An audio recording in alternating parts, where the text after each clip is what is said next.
Yes, good, good. Everything's going according to plan.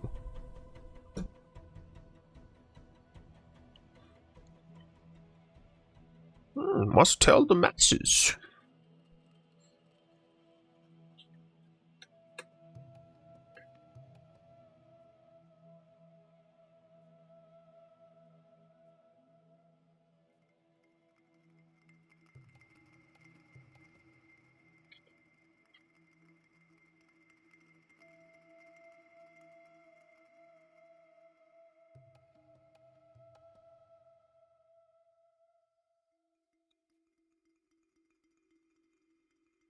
Yes, good.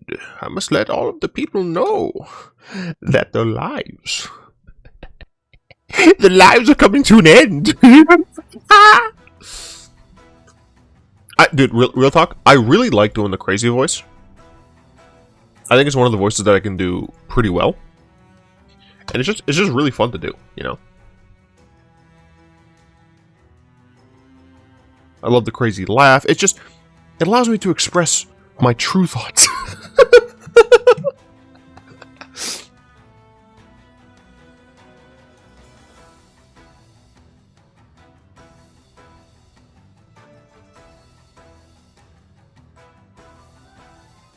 Hello, Christine.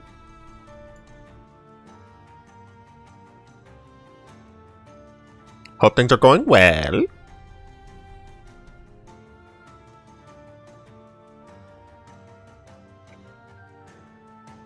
I'm excited to build Grixis in Standard. I am very excited to get sick new toys. What's up, Query? Hopefully I'll have a job soon. Nice. I've just been cackling like a madman because it's very fun to do. Hey, what's up, Drew?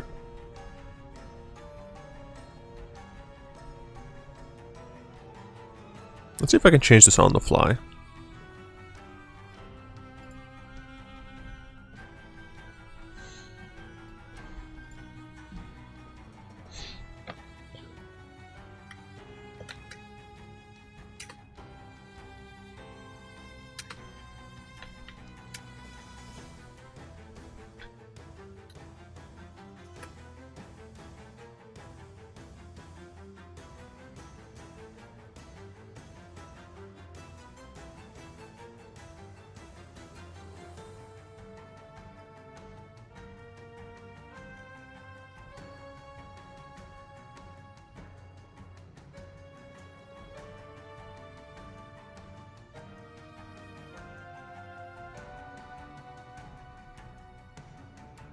Interesting.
Guys, I'm doing a thing.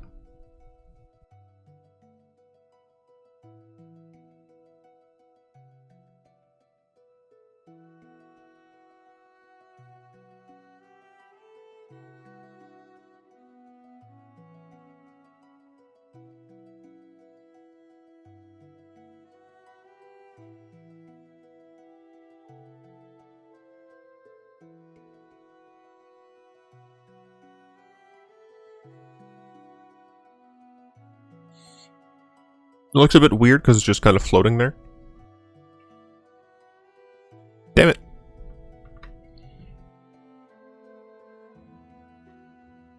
Wrong cam.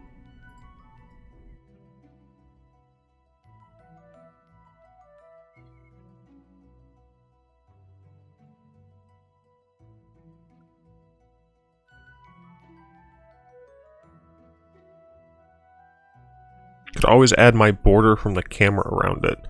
I could, but I feel like that'd be strange.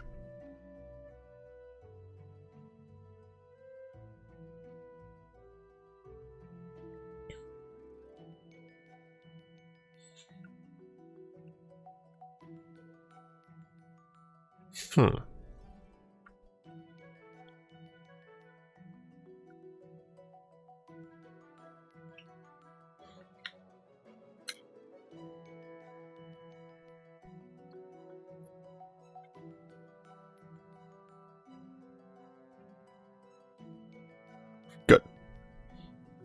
I do need to change, like, the chat delay, though.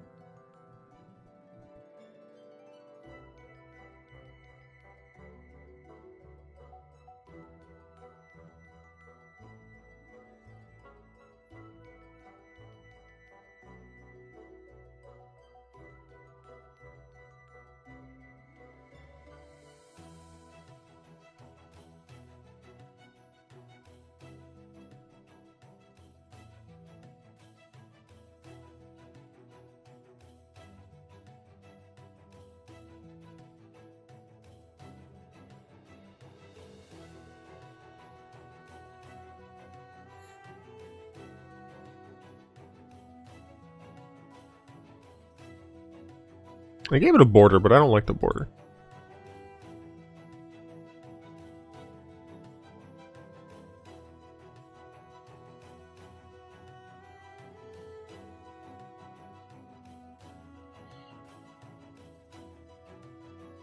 Excuse me.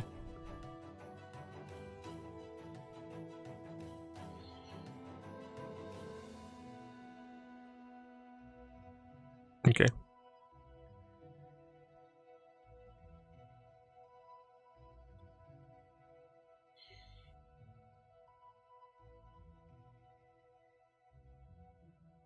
I'll have to work on it. I think I need to get a different chat source. Because I think right now, my chat source is, the like, given, arena chat source. And it's not very great. I do like that it's the font that I want. But I can probably find,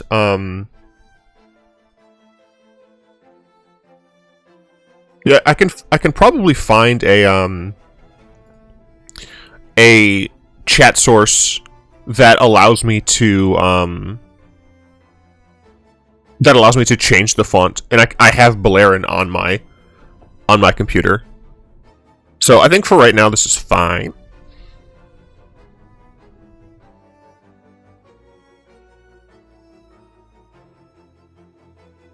Yeah, they mostly overlap correctly. Cool. I did a thing, woo! I need to consume food while I wait for people to come hang out. So I guess we could just start talking about these cards. I think this is my favorite of the arts. Ah! No! No! Elspeth Resplendent. I'm a little sad she doesn't have the...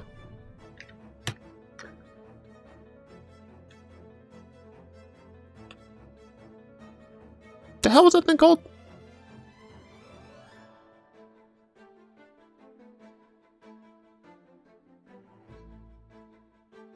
I can see it in my mind's eye.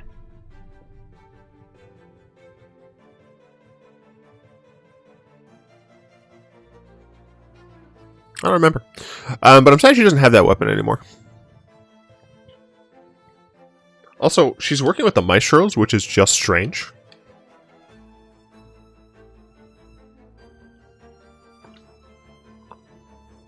Shadow Spear, thank you.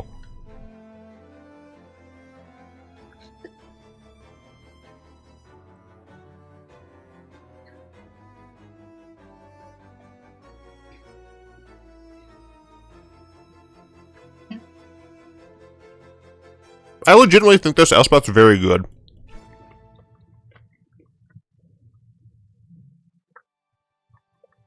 She essentially double buffs your creature. You can just get... Because you can put a permanent with the -3, right? Sure, it has to have value 3 or less, but the fact that it's any permanent means that you can legit... You can just get a land. Like, you almost never whiff with this card. As long as you're building your deck properly, of course. By the way, you gotta let me know if my mic's too low, too loud.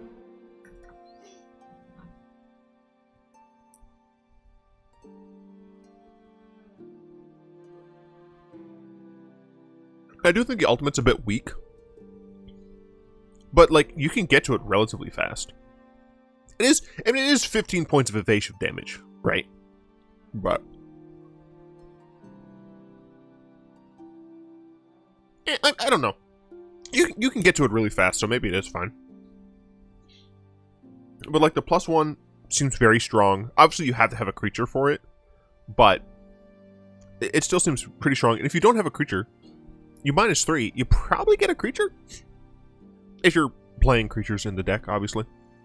Which you should be if you're playing this card.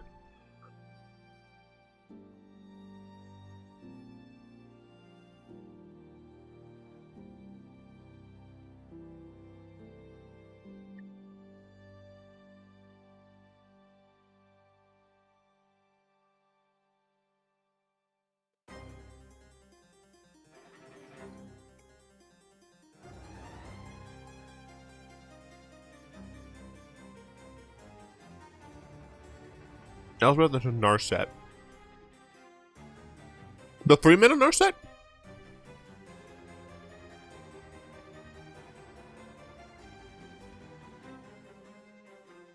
I mean, I guess that wouldn't be awful.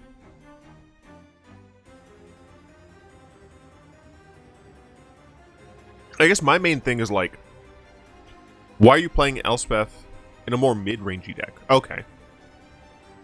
I was wondering, like, why you'd be playing Elspeth in a Narset deck, but mid-rangey. Yeah, okay, that makes sense.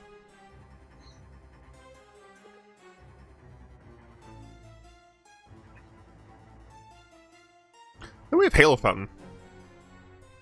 I've seen a lot of people not love Halo Fountain. And by that, I mean, they think the card's too good. I think those people are nuts.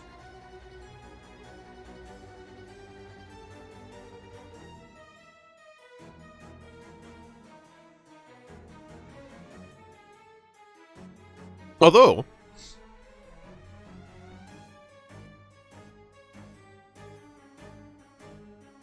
no, yeah, because you'd need something to untap this.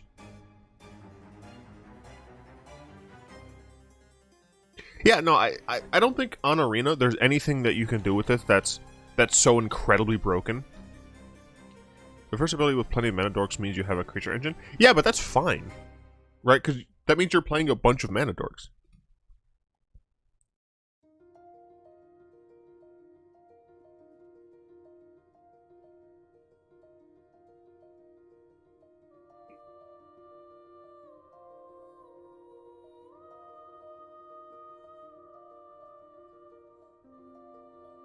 I guess the fact that you can do this at instant speed does mean you can have some shenanigans with it, but it doesn't seem broken to me.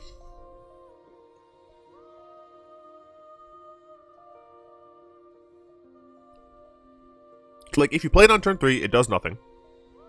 If you play it on turn 4, you can not attack, or you have a creature with vigilance. Then you can tap... No, wait, yeah, because... I keep fucking forgetting. You have to tap the things, right? So either you have to have things that attack, or have things with tap abilities in order to actually get value out of these. Yeah, people have just been saying this is, like, dumb. This works with the fairy combo. I mean, I guess.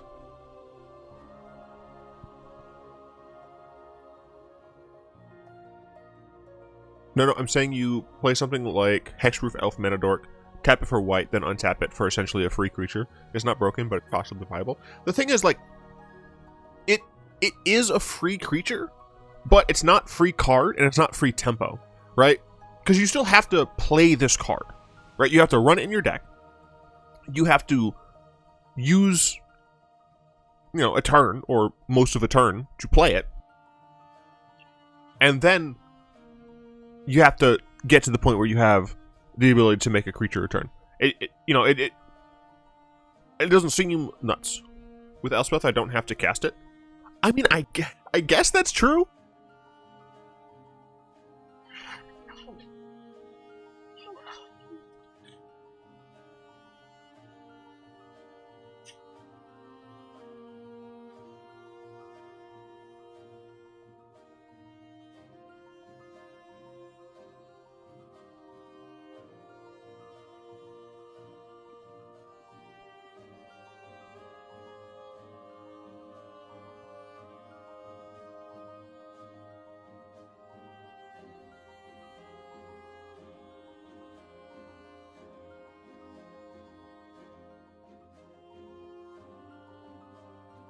I might guess.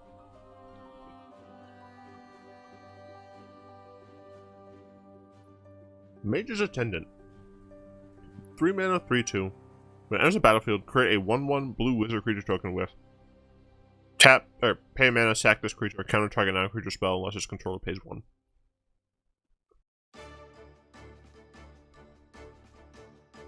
It's interesting.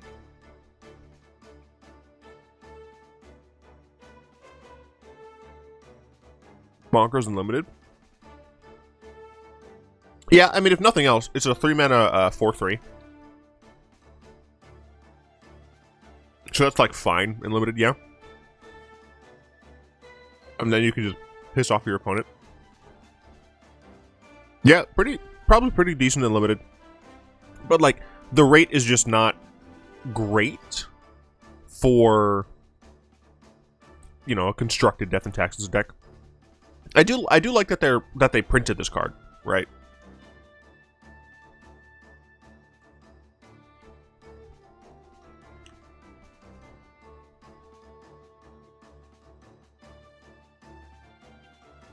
Just more stuff for Death and Taxes and Gladiator / Historic Brawl.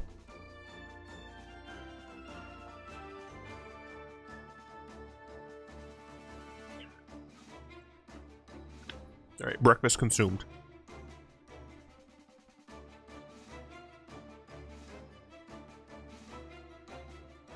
Also, a lot of cat people in this set so far that I've seen.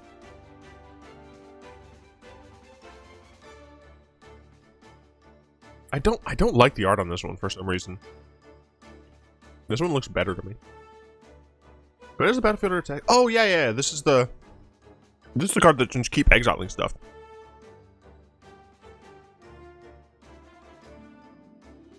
It also only has a crew of 2.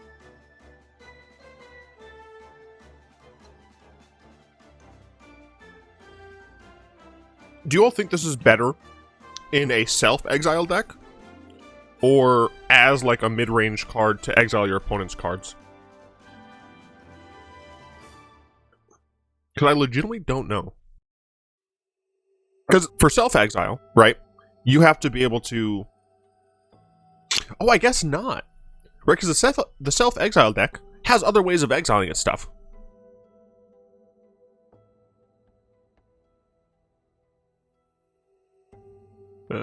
Exiling number of non-token creatures you control. Yeah, I mean, I know of Lumbering Battlement. Are you saying this just goes with it? I played Lumbering Battlement combo.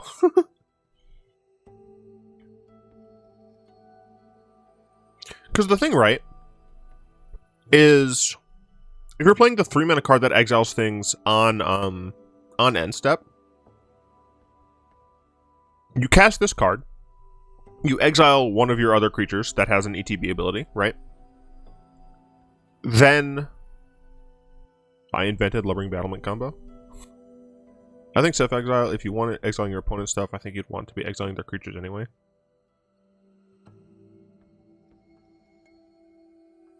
If you want it for exiling your opponent's stuff, I think you'd want to be exiling their creatures anyway.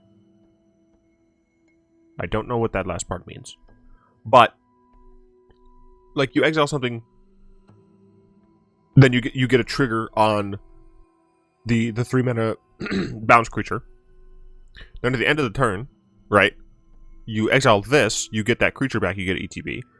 But you also get another exile thing, and then you get another ETB from this coming back in, exiling another thing, giving you another trigger.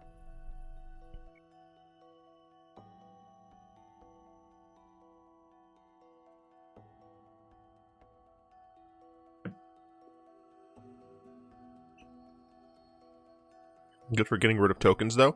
True. Like, that's true. I think that this, like, if this sees play, I do think it'll be in the self-exiled deck. Just because of that, like, that specific play line. Where, like, you know, turn 2, you play something with ETB. Turn 3, you play the, Soul Herder. Turn 4, you play some with the ETB. Turn 5, you play this, right? You exile something. The 2-drop or the 4-drop. You get a trigger on your Soul Herder. End of turn. You exile this with Soul Herder. The thing comes back, you get the ETB. This comes back, you get this ETB. You exile something, you get the exile trigger, right? So you're getting like 3 exile triggers. Whereas if you just exiled the main creature that you were going to exile anyway, then you only get the 1, right? So I think that is where it would be. Rumor Gatherer. Dude, look, all I see here is a small bear. Whoop-de-doo, small other thing, small bear.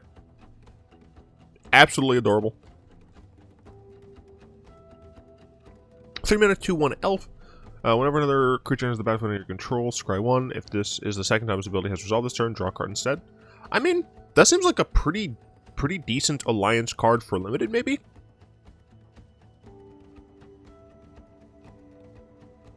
Hello, Zarather.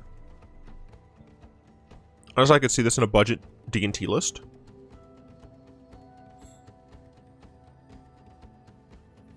Possibly. It is a bit unfortunate that it's just like the second time, so you can only get 1 draw a turn. I like the alliance mechanic. I mean, essentially it's landfall, but for creatures. It's creature fall. But no, I think it's fine. My main issue with the alliance ability is technically not with the alliance ability. It's with the fact that like every fucking ability in New Capenna is goddamn creature mechanic. Yeah, it only draws 1 card. So let's say you have Rumor Gatherer, right?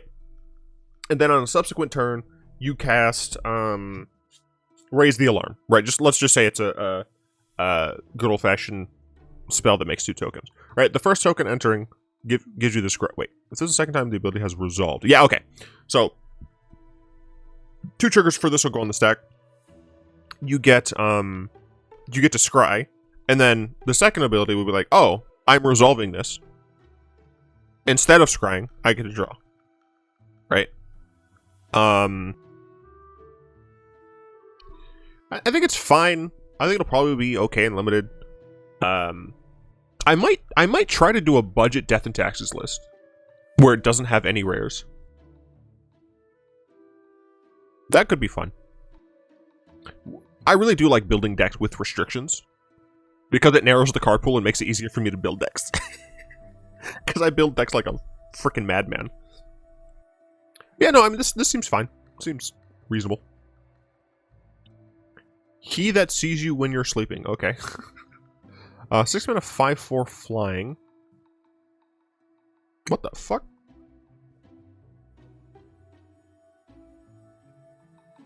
That one. I don't like this. That's too much. I do like this though. That's sick. Whenever card enters the battlefield or attacks, draw 2 cards, then discard a card. Okay. Whenever you discard a card, target creature an opponent controls gets a -X, -O until your next turn, where X is the number of different mana values among cards in your graveyard. Interesting. Where X is the number of different mana values among cards in your graveyard. I do like that they're using that as a metric.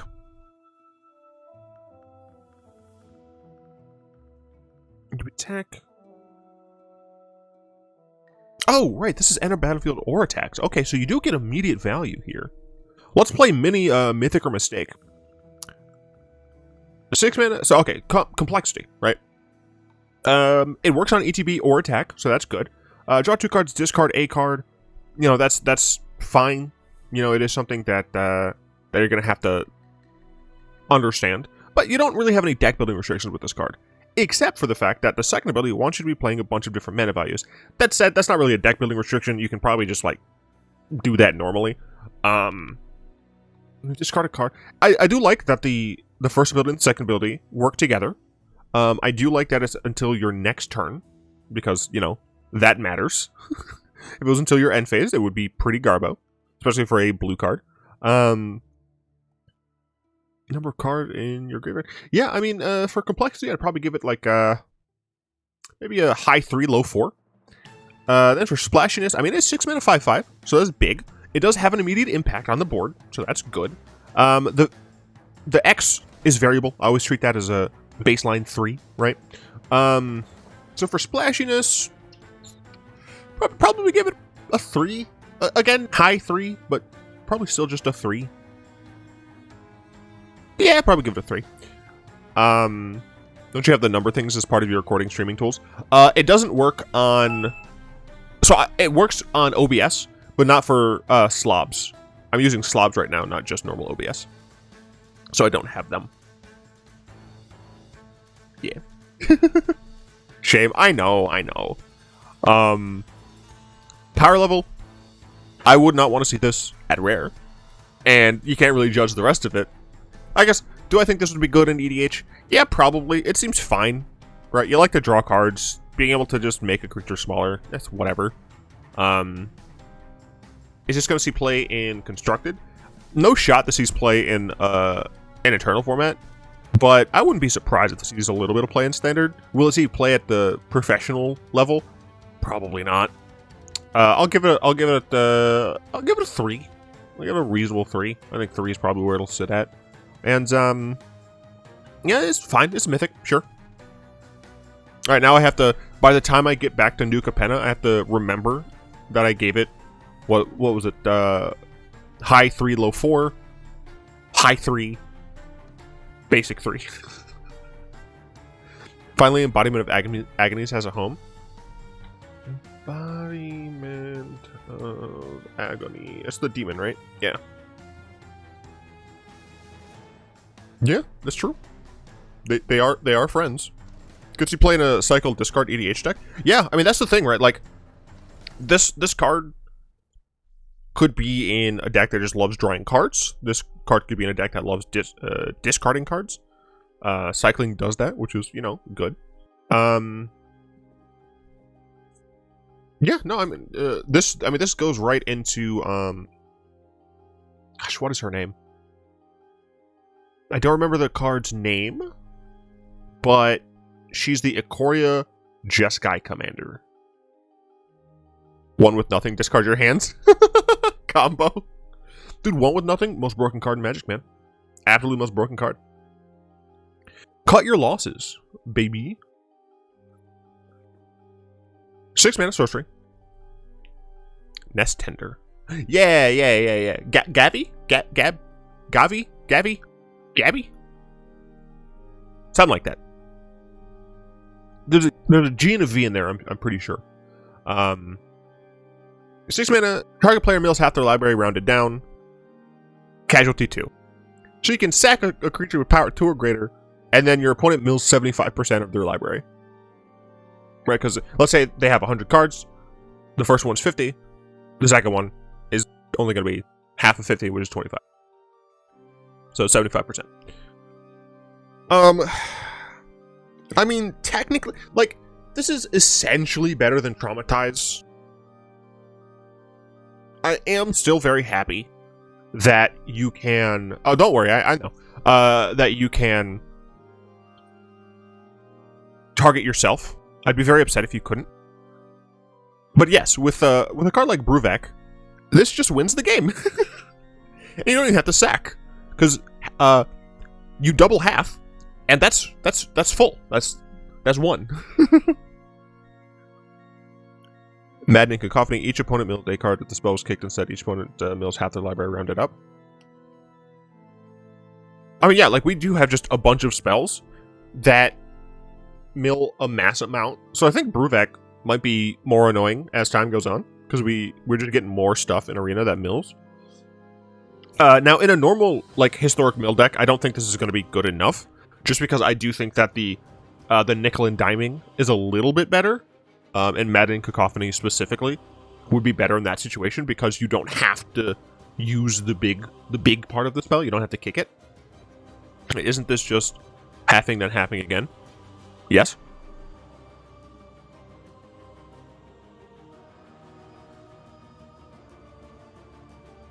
Yeah, half plus half is 75. I guess technically it's 3/4. Or, well, yeah, it depends on the perspective, but yeah. Oh no, I think it's fine. It's mill card. It's mill card with set mechanic. Errant Street Artist. To 1 mana, Human Rouge, with Flash, Defender, and Haste. Okay. Pay 2, tap it, copy target spell you control that wasn't cast.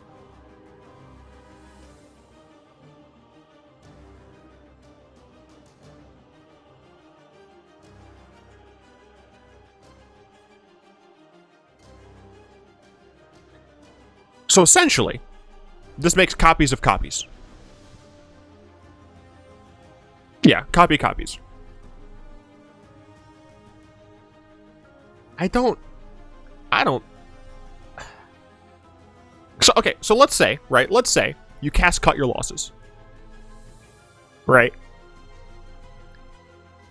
You also cast this, you have to have a creature with power 2, or sorry, mana value. No, it is power 2. Alright, shut up. With power 2 already. Probably not that hard. Freaking thing costs 6.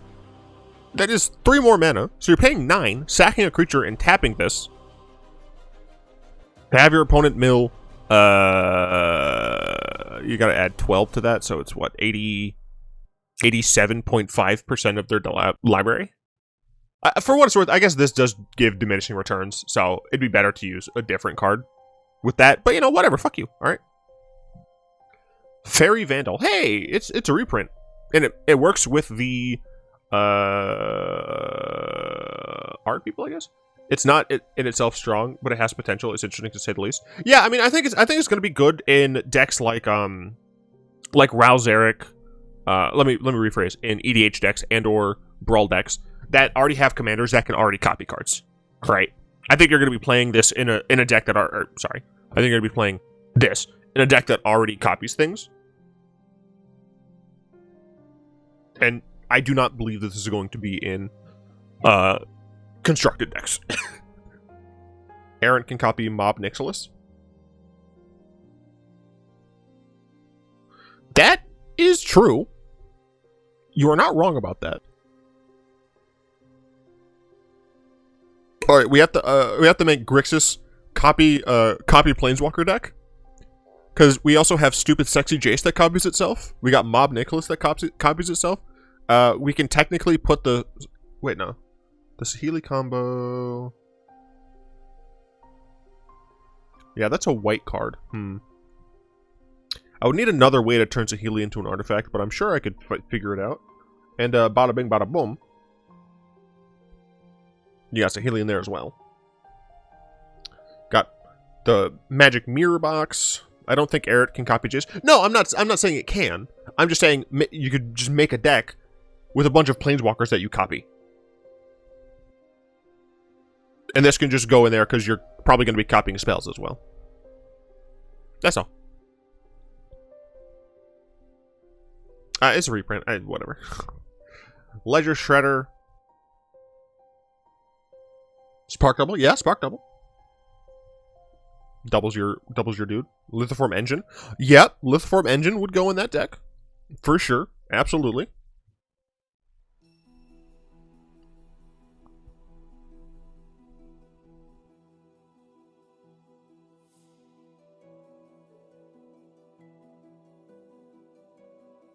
Whenever a player casts their second spell.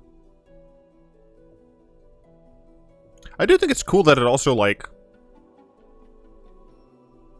This also disincentivizes your opponent from casting spells. Also, I think this is, like, potentially reasonable in a Death and Taxes deck. I decay how I feel about Connive. I think it's fine. I don't like that it's another +1/+1 counter ability, and it's another, you know, it's a creature ability. Like, I'm fucking sick of 1/1 counters. Or +1 counters. I want more freaking negative counters, dude. I also just wish that there was a mechanic in this that did not have to do with creatures at all, but Tesla Vi, I suppose. Seems really good in EDH. Yeah, probably.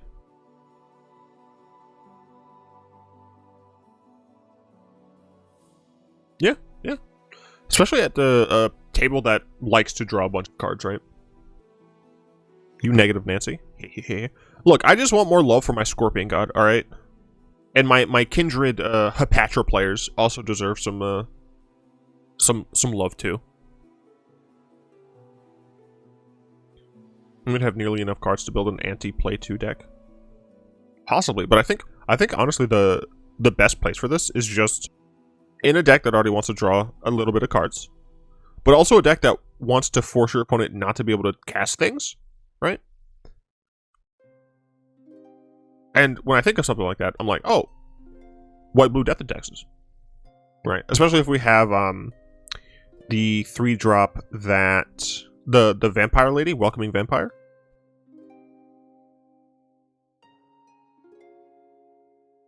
Because it'll give us more cards in hand, which will obviously give us more abilities to just cast extra creatures. But yeah, I mean, the fact that it's just a 2-mana 1/3 that turns into a 2/4, like, if this triggers once in limited, like, that's fucking fantastic, right? This only has to trigger one time in limited for it to be nuts. It already has, like, the Crossroads Pegasus or whatever, Concordant Pegasus stats, and that can be fine. Like, it's not your first pick, but if you're playing the Blue-White Flyers deck, you're okay having a Pegasus in your limited deck. I think it's fine. I do love no evidence, no crime. I mean, technically true. Look, it's not actually true. Twitch, I'm not saying that people should clean up their crimes. God, he looks just fuck ugly, man. He looks so ugly. He looks mean and ugly. Little chat. Instant to look at the top 2 cards of your library, put one of them into your hand, the other on the bottom. You can sack a Weebly Dork. I'm not feeling this card, man. I call this bullying. Come on, he is ugly. And a lot of it probably is his facial expression. But he is fucking ugly. I call this a combo with Claim the Firstborn. I mean, I guess. Okay. Wait, okay, oh god. Alright, so you play a Grixis Steal Your Stuff deck and then sack your stuff deck. Right? So you just play all of the relatively cheap theft cards, and then a bunch of relatively cheap casualty cards, and just take their shit and sack it. Of course, you're absolutely boned if they play Planeswalkers. But, you know, get effed, I guess. No, I don't know. I don't think this effect is worth it. Like a top 2 cards, put one of them on top. Like this is a card that I do think would be a bit too strong at 1 mana. I think it's like kind of way too weak at 2 mana. This is like one of those cards that need to be like 1.5 mana, you know?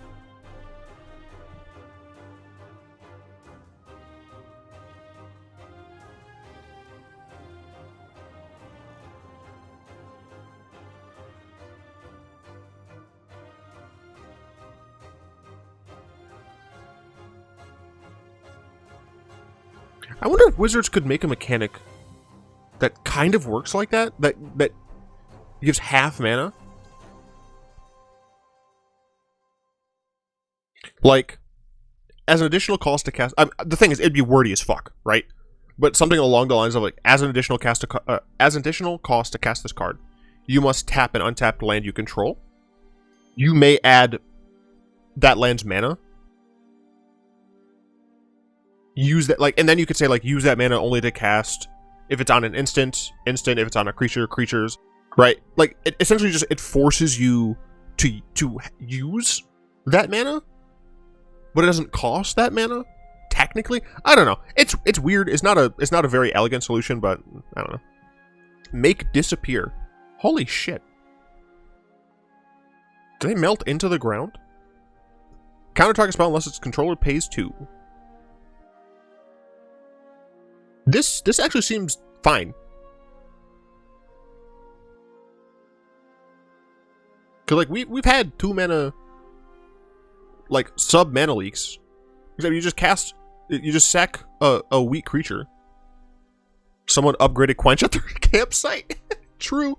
Wait, I thought, does Quench not have another thing on it? No, it doesn't. Yeah, this is an upgraded Quench. And Quench has seen play, right? So I feel like this will probably see play. It is very slightly weaker mana leak, which is fine. But it can be essentially mana leak, which is also fine. Yeah, you know, this is like the first casualty card that I think is totally fine. Good fine card. You cast Murder, targeting my creature with 3 mana, held up. I sack the creature, copying Make Disappear, and counter your spell twice. Yes, you could do that. There's one from MH2 that you can pay an extra blue to copy it. I don't remember the name. Yeah, seems also fine. I do like the mana leak minus pluses. It's worse than mana leak because of the 2 instead of 3, but it also has a bit of an upside to make up for it. I do like that. Because again, mana leak is definitely one of those cards where like it should cost like 2.1 or 2.5 mana, but you can't. So an offering you can't refuse. I don't understand when this card is good. You ramp them, man. You ramp them. I guess, okay. I guess this is how it's good. You're playing this in a mid-range deck against a control opponent. Or maybe an aggro deck against a... Yeah, something like that against a control opponent. And they cast something that you just have to counter. And they already have a bunch of mana anyway, like who cares? I guess in that situation, but like... It gives them 2 tokens. It's an offensive counterspell in Commander.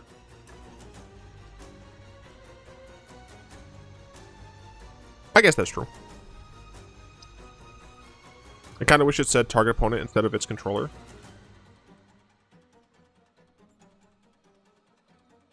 That would add more politics, but I mean, I can see why they didn't do that. Also, you can counter your own spell to get true treasure tokens. Unlikely to actually give you value, but you know, you could.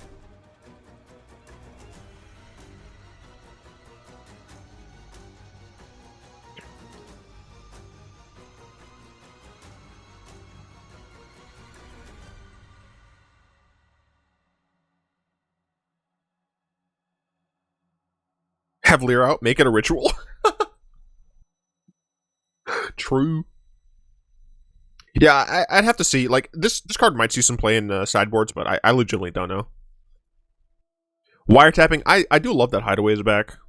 Really shit ritual. When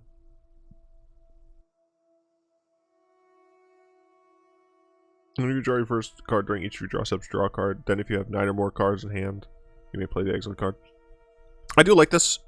Very obviously, this card, there's no shot this sees play in Constructed.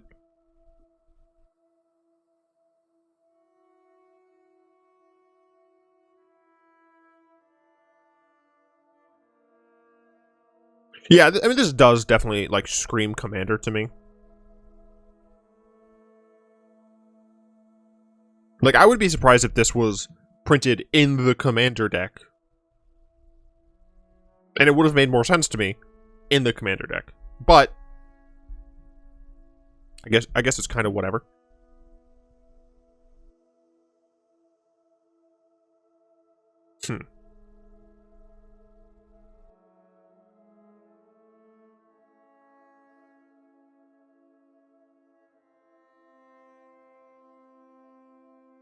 I do like that it persists after you cast the spell. I do like that you can play the card, so if you somehow only get 5 lands, then you'll still be able to use the land. Cut for profits. Cut off the profits. I don't know, I still think this card's kind of whack because you have to pay X and then sack a fucking kind of big creature.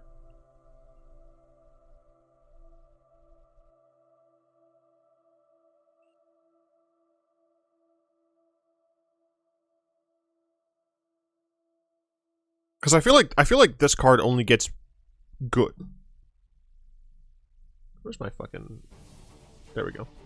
I feel like this card only gets good once you pay like 3 into the X. So it's 5, draw 3, lose 3. But there have been cards that only cost 4 mana. I mean, I get you could copy it. I don't know. I don't like this card. Maybe it's great and I'm stupid. I just don't like this card. I don't find it very good. Yet another case of being, why not target player draws cards and loses life? Wait a minute. Oh yeah. Yeah, honestly, if this said target player, this would be fucking sick actually. Because then you could use it as a win condition. But as of now, you can't. So it's bad. Dracula's postal service malfunction. Hilarious. Why are there a bunch of fucking pigeons here, dude? Also, why are you just like in a random... Did you have a night out that was a bit too fun, dude? Looks like he's just in a random alley with fucking pigeons. Also, canonically, pigeons exist on New Capenna. Like normal-ass looking pigeons. Mill 2 cards and return a creature card from your graveyard to your hand.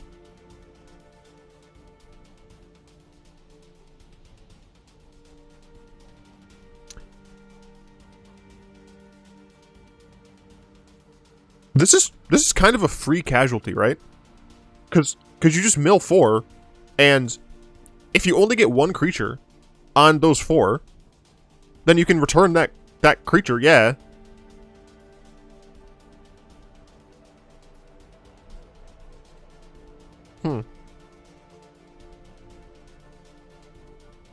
Sacrifice a Citrus Supplier, mill 7. True, and you get the supplier back potentially. Budget Reanimator, anyone?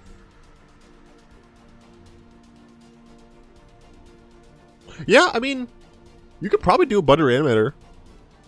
Because Unburial Rites isn't uncommon. If I recall correctly.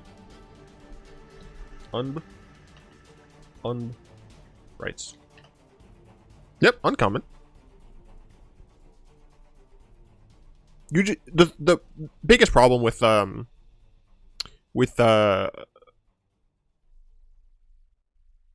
Reanimator is just getting a good enough card to reanimate. I can mill an Archamoeba, then sack it. The perfect plan. Well, I mean, technically.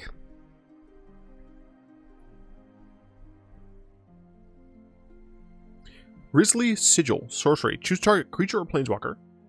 If it was dealt non-combat damage this turn, Grizzly Sigil deals 3 damage to it and you gain 3. Otherwise, it deals 1 damage to it and you gain 1. What the fuck? What? Choose target creature or planeswalker. If it was dealt non-combat damage. And it's a sorcery? What?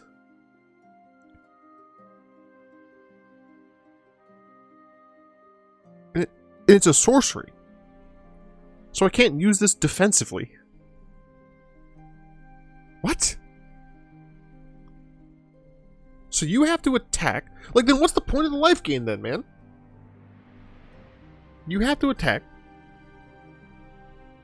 in a situation where either you're gonna lose a creature anyway, because you're dealing damage to an opponent's creature, but that creature doesn't die. Or you can get through with your own creature. I guess it wouldn't be enough to kill the Planeswalker. And then you could just use this to kill the Planeswalker. But why wouldn't I just use a card that kills a Planeswalker?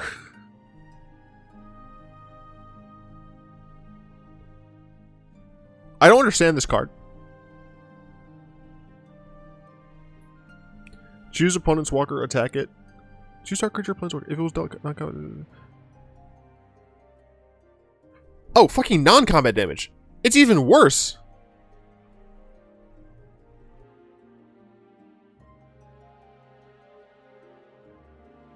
I guess, okay, so I guess the way this works is you target a non-creature, a creature or a planeswalker, right? You sack a thing. The first one that resolves deals 1 damage to it, and you gain 1, and then it deals 4 damage. So I guess this is a 4 damage removal spell if you sack a creature.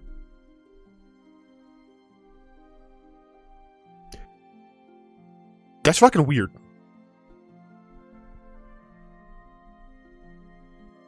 I mean, it's okay. It's technically both better and worse than I thought, because non-combat damage is going to be a little bit harder to do, like, naturally.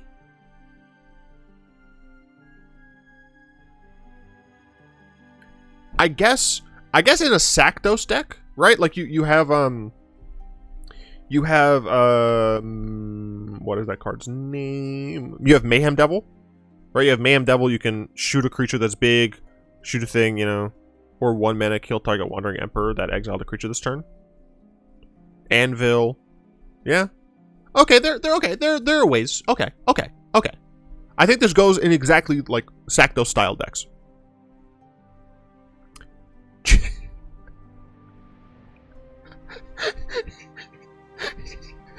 Jesus delivery. It's Jesus. Oh, it's great. You tutor a card. For 5 mana, you can tutor a card. If you sack a decent-sized creature, you get 2 cards. You don't need to sack a creature to get the full effect, though. What the fuck are you talking about?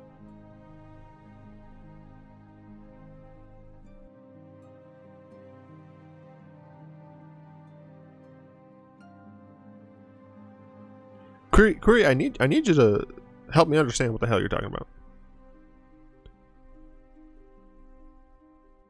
Because if you just cast this once, if you Cinderclasm this Helix is a creature, I mean, yeah, if you're using a second card, what I'm saying is you have to use another card in order to get full value out of this.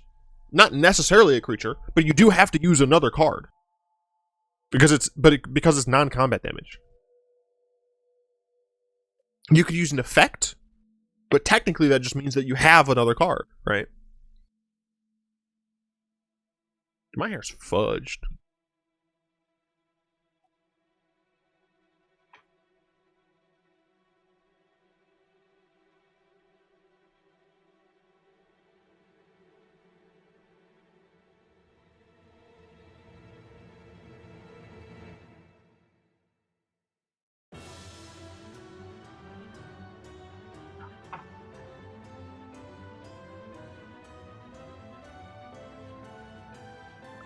But you don't strictly need to sack a creature for its value, you just need to ping the target first. Yeah, I mean, that's fine.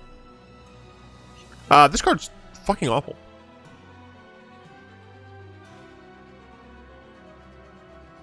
Like, Diabolic Tutor is not great. And that's 4 mana.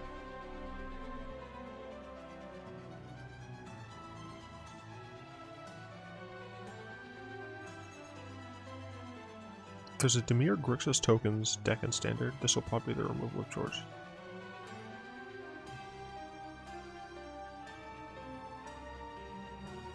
I don't like this card. I don't think it's good. Incriminate. Choose 2 target creatures controlled by the same player. That player sacrifices one of them. This is not a great removal spell. It's not a terrible removal spell. But it's generally not going to be great. Because it's relatively unlikely that they're going to have 2 creatures of like the exact same value. But also, giving your opponent the choice means that they're always going to sacrifice the thing that they believe is going to be the most beneficial for them to sack. So I would generally stick with different removal spells. Oh, this is sorcery? Alright, no, this is garbage. The reason I'm fine with sorcery speed on Bloodchief's Thirst is because Bloodchief's Thirst gives me options, right? It gives me scalability. This is a sorcery that gives your opponent options, and that's bad. The only way this sees play in Standard is if there are no other good removal options, frankly.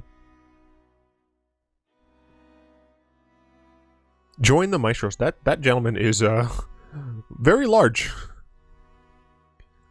5 mana, create a 4/3 black ogre. This seems fine and limited, right? You turn your bear into a 4/3. You're essentially just like upgrading a thing. This seems fine and limited. Also, getting heavy Silver Quill vibes from these outfits.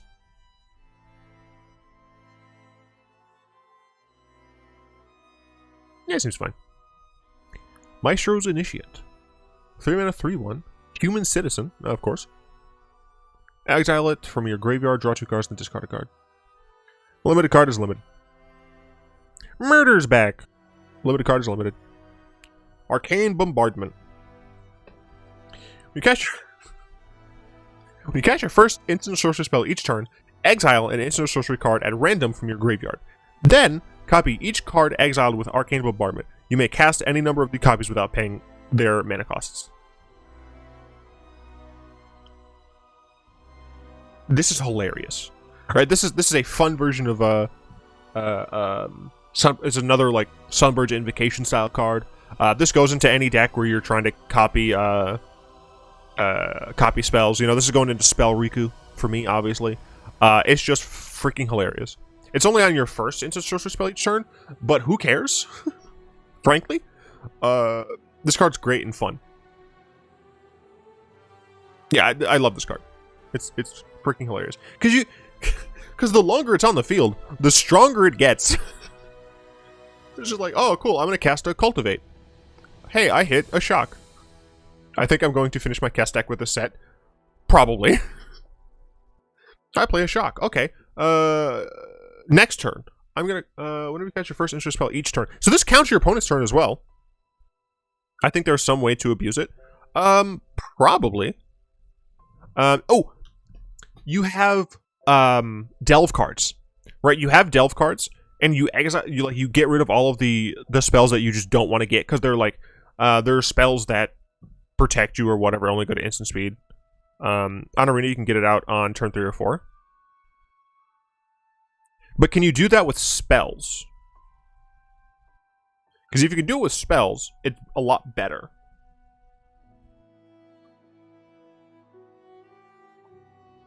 Because then, like, you can continue the ramp, meaning you can draw more cards, meaning you can cast more cards. No, I mean, I love this card, and I'm absolutely going to try it on Arena, even if it's just an Historic Brawl. I think this card is friggin' sweet. Is there any alchemy instant sorceries that can conjure another instant sorcery? I don't know. I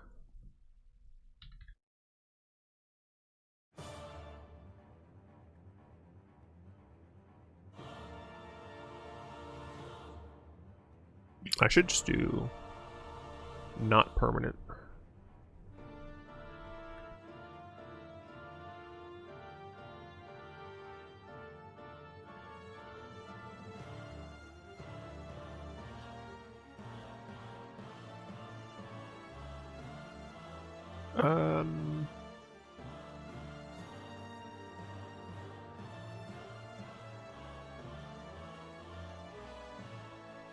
Well, this gets more non-land cards.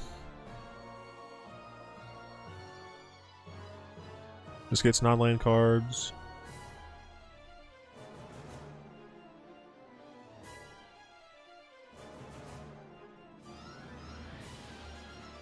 Conjures non-instant sorcery.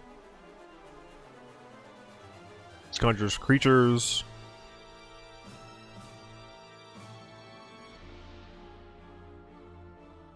No, it doesn't seem like it. Still a fun card.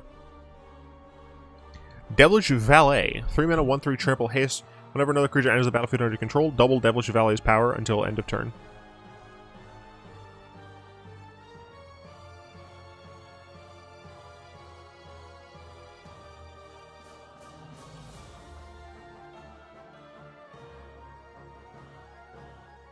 Valet plus Mirror March. Oh, fuck.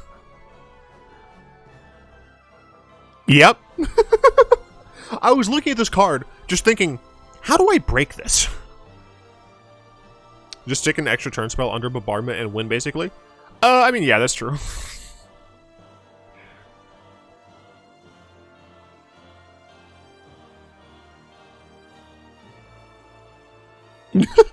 Dude, that flavor text is great. Nobody thought twice about checking their weapons at the door until they were informed that there was no weapon check at the door. Fucking get robbed. He's just like, hey, yeah, I'm the weapon valet. Wait, no, that's not very good. Hey, I'm walking here. New York pizza. Hey, I don't know. Coffee.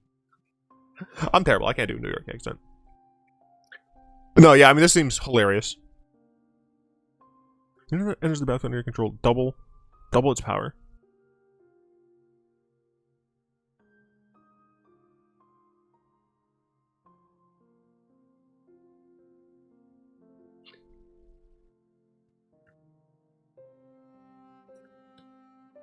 No, not intervention. Heroic reinforcements?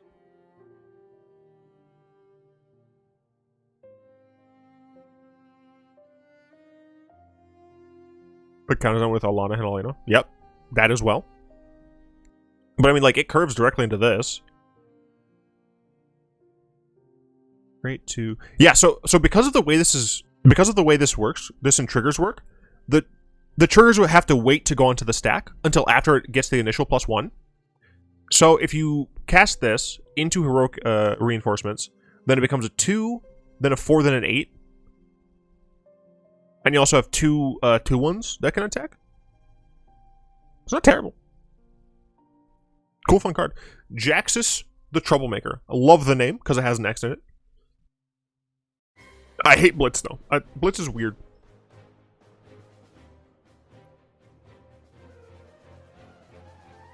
You can tap, discard a card, create a token that's a copy of another target creature you control against haste. When this creature dies, draw a card. So I goes again next set. Absolutely only a sorcery. Discard a card, create a token that's a copy of another target creature you control. This is like fixed Kiki Jiki, it seems like. It is card neutral. It does give you ETBs or death triggers because it's sacrifice. It is only sorcery, but that's fine. It does cost mana, so you can't just, like, do stupid shenanigans. Or you can't do as stupid shenanigans. Cast a spell for its bliss cost, gets haste. I mean, they replace themselves.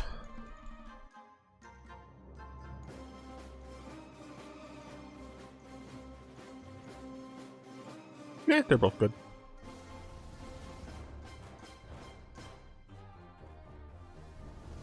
Light them up. Worst shock. Worst shock. This is a bad. There's a bad card. This card is just bad.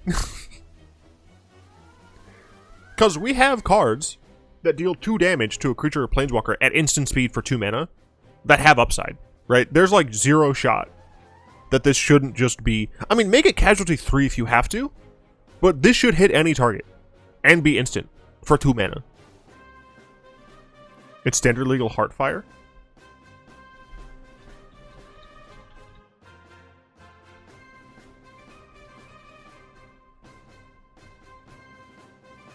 Yeah, except Heartfire is instant speed. You can sacrifice any creature or a planeswalker, and it can hit your face. This is just worst Heartfire. Holy shit.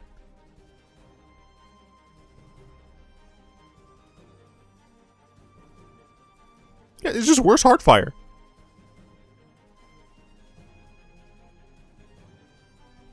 Because this is instant. You can sack anything. Yes, you have to sack something, but you can sack...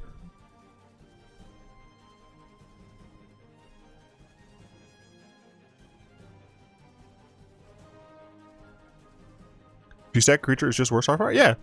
This card's trash. This card's absolutely garbo. Cool art. Really cool art. Garbo card. Professional Facebreaker. Jesus. 3 mana 2/3 with Menace. Whenever one or more creatures you control deals combat damage to a player, create a treasure token, sack a treasure, exile the top card of the library. May... Huh, that's cool. It would have been fun if it was Overload on sack. True. Prosper players not when they see this card. Discard? I don't remember what Prosper does.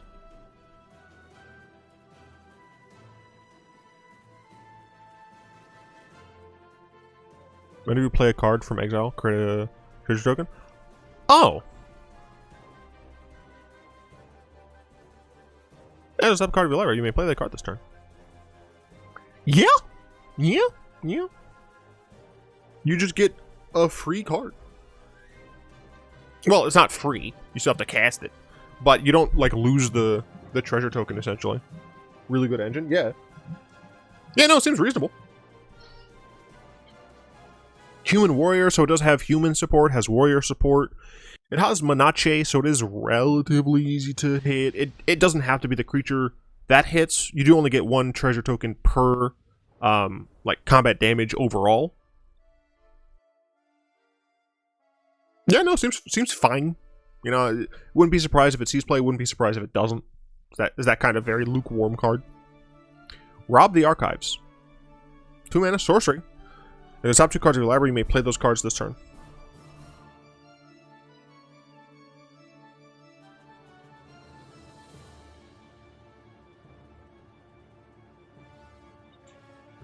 I guess this is fine.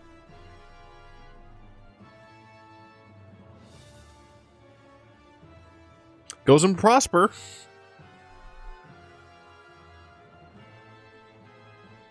It is nice that you can play them.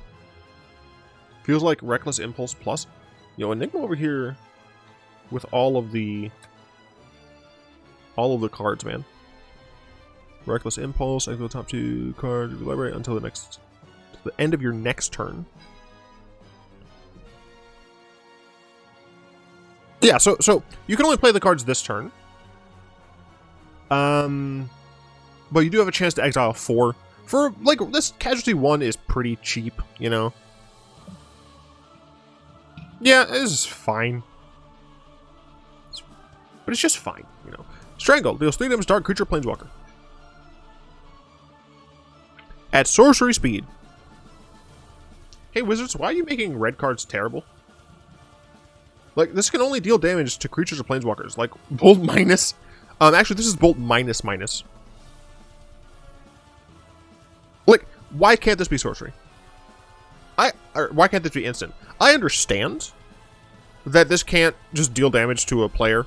You know, then the burn deck might be too good. Bolt to the -2 power, damn.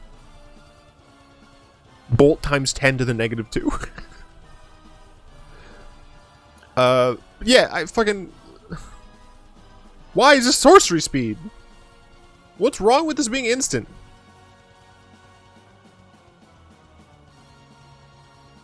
Stupid Wizards. So this kind of confirms that Urabrask was like a furnace dragon, right? No, Heretic Praetor. 3 mana, or 5 mana, 4/4, with haste, because Urabrask just has haste. At the beginning of your upkeep, exile the top card of your library, you may play it this turn. Sure, okay, fine. At the beginning of each opponent's upkeep, the next time they would draw a card this turn, instead they exile the top card of the library, they may play it this turn. I've argued with someone on here that this ability is actually good. Someone said that this second ability is not good, but it is, right? Because you have to think about it this way, right? Your opponent loses that card. Praetor. Your opponent loses that card if they don't use it immediately, right? If you're in a situation where you're in top deck mode, sure, this card's not going to be doing anything. But if you're in a situation where it's top deck mode, you have 2 top decks per their 1 top deck, right? In all other situations, your opponent has to decide, do I cast this card, which is potentially the weaker option, or do I lose this card, right? I legitimately think that this card is not nearly as bad as people say. Lore-wise stuff is up in the air about him and another planeswalker. Oh no, I was just saying that a lot of people, when Urabrask was initially seen, because of his little ports here, People thought he was a furnace dragon, and he was completed from a furnace dragon, which I think makes sense. Yeah, I think this card's actually good. Yeah, I think this card's like legitimately fine. Courier's Briefcase. Tez is playing all sides, so he always comes on top. Yeah, it does look like Tezzeret is legitimately playing every side. Which is freaking nuts. Enters battlefield, you get a dork. Sure. Sacrifice it, add a mana, because it's treasure. Or you can pay Warburg to sack it and draw 3 cards. I legitimately don't know how to evaluate this card. You can also lock your opponent fully out by milling them and playing Urbrass so they can't even lose by decking. That's just cruel. Also, then you could just lose by decking. What? Wait, unless you play Platinum Angel. Wait, then no one can... Oh no, because you could still kill them.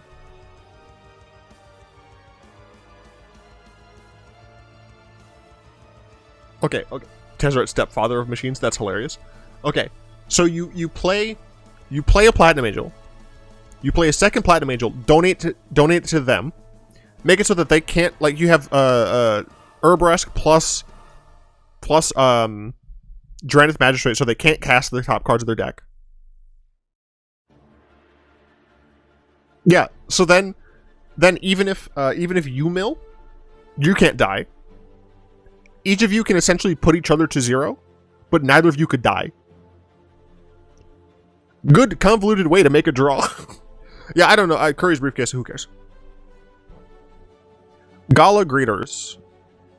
Sure. 2 mana, 1/1 Alliance. You gotta choose a thing that hasn't been chosen. You can make it a 2/2. You can make a tap treasure token. That's fucking hilarious.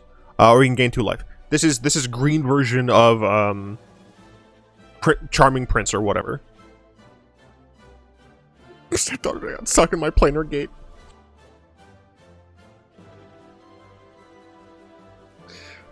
Moving on. Luxurious Libation.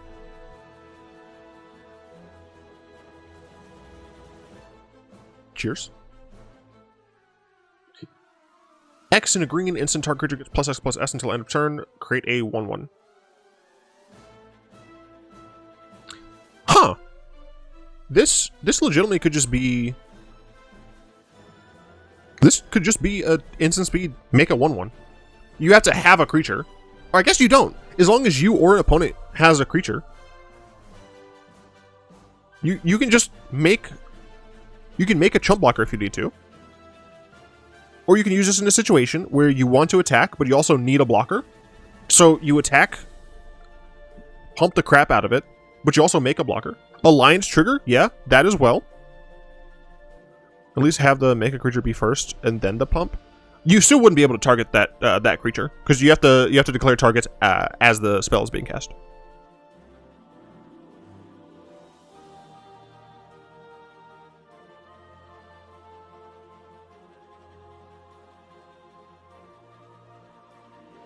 I think this card's legitimately good. It might not see playing constructed, but like this card is a fine card. Like it triggers Alliance, cool. It just gives you a creature, which again is cool. I used to give +X to a thing. Add instant speed. This card seems totally fine. Vivian on the Hunt. I still hate that fucking hat. Yeah, even here, the hat does not look good on any of these, in my opinion. I love the outfit. I love that her bow is in a briefcase. I think that's hilarious. But, goddamn, do I really, really hate that hat. 6 mana 4. You may sack a creature if you do. Oh yeah, this is freaking Birthing Pod. You can also mill to get cards, and then you just make a Rhino. I legit think this card is fine. There's no ultimate, but this ability is good. This ability is good. This ability is good. Vivian has always wanted to be in a deck with a lot of creatures. This is good.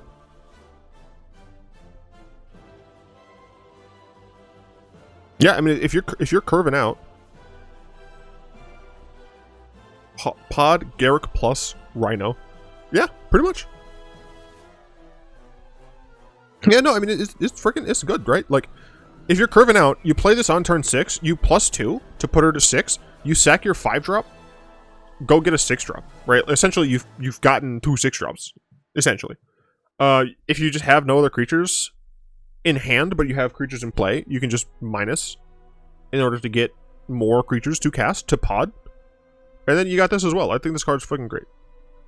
Is it going to see play in Constructed? Probably not, because there are too many busted cards. Hey look, it's one of the OGs, Broker's Ascendancy. Turn 5, cast Thraktos, turn 6, attack. Vivian Sack for a 6-drop and a 3/3. Yeah, very true. Very good in Commander. Yup, very true. Hey look, it's Broca's area. Broker's Ascendancy. At the beginning of your end step, put a 1/1 counter on each creature you control, and a loyalty counter on each planeswalker you control. That seems pretty good. What was the Broker's mechanic again? We got Alliance for the Cabaretti. We got shield counters. Oh, shield counters. Right. I guess, you know, the friggin' Bant is known for having counters. I mean, this goes into every Bant-colored counters deck, every Bant-colored Planeswalker deck, you know? It just goes into those. But also, like, this can just be a fine card in mid-range, right? Every Bant deck? Possibly. Right, because, I mean, it does give you something immediately. It happens on your end step, but still, like, end step is better than upkeep. So just all of your creatures will just get bigger. Right, so even that first turn, like, let's say you're just playing this in a normal deck, right? Turn 2, you play a 2-drop, whatever. Turn 3, you play this. You make your 2-drop a little bit bigger, but you also have some future-proofing stuff, right? Like, you do miss out on playing a 3-drop, but you're not adding to the board, right? You are adding something to the board because you are making your 2-drop a little bit bigger. It's not the best to curve out with this card. It is probably better to play this on, like, turn 4 or 5 in combination with, you know, a 1 or 2-drop. But still, it seems fine. It seems reasonable. Hey, look, it's Broker's Charm. Okay, thank you. Broker's Charm. Oh, yeah, I was confused by Broker's Charm. Because Broker's Charm, the first ability, seems like it wants to go... Oh, right, yeah, I was told... I just had a thought. Sedgemoor Witch is good with Casualty. Yeah, Sedgemoor Witch and Young Peasy. So I will, if as long as I'm reminded, I will attempt to make a Casualty deck with Young Peasy and Sedgemoor. Sedgemoor and Young Peasy. Making Casualty easy. Only place to go.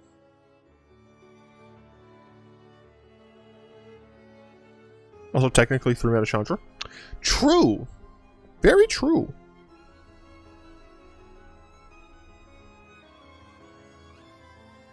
Sedgemoor triggers choice off Casualty. I mean, I guess that's true.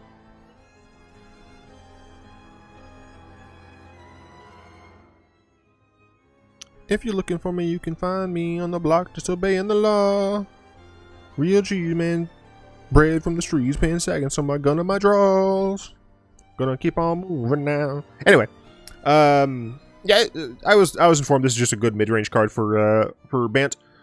You have a thing, kill one of your opponent's stuff. If they have an enchantment, which is a reasonable expectation, especially in historic, totally fine. And then just drawing 2 at instant speed for 3 mana is absolutely reasonable. Yeah, this card, totally reasonable, totally fine. Cabaretti Charm, I still think is the weakest card. You gotta have a lot of creatures for this to work. Whereas with this, all you need is 1 creature. You gotta have a lot of things. Destroy the Solemnity, true. Sure, it can give a mini overwhelm, but again, you gotta have a lot of creatures. And this makes creatures. I don't think this card is... I don't think this card is bad, but I do think it's the weakest of the charms. Cormella Glamour Thief. Honestly, I prefer this version. 4 mana 2/4 Vampire Rouge. Oh wait, she kissed the forehead. That's hilarious. Haste, tap, add mana, spend this mana only cast instant sorcery spells. When she dies, return up to 1 target instant sorcery card from your graveyard to your hand.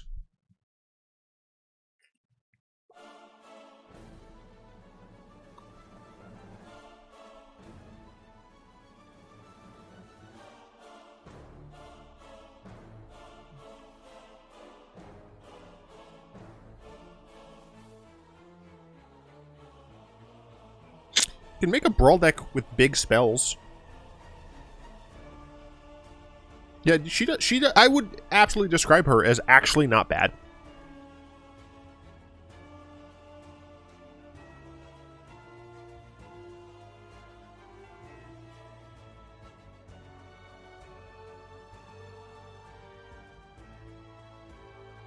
Because I mean, if you have 5 mana, right? She's an immediate 3 mana rebate.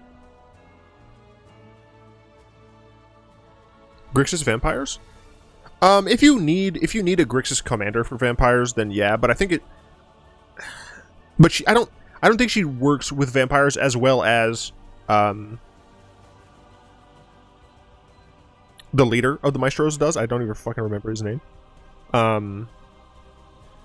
Evelyn. I think we're gonna get to Evelyn like soon. But I don't know. I think Grixis spells. She's probably a fine commander for that. Xander, right? Okay. I still like, even though I'm upset that all of the set mechanics are no, I like this one better.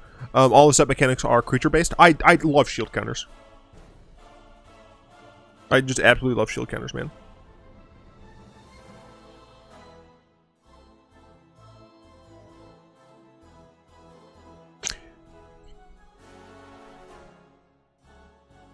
The Ozolith?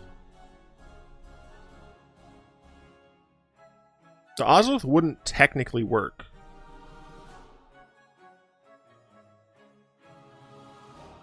Unless, like, you flicker a thing. But the reason... there's one thing. I do wish it said... I wish it didn't say dealt damage or destroyed. And here's why. Damage would technically destroy it. Oh, wait. No, I realize why it has to be like that.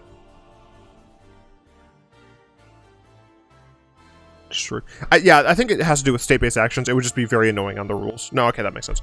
Proliferate at least might be fun. True, yeah. And Bant kind of is the colors of Proliferate, so you could do something funny like that. Hey, look, it's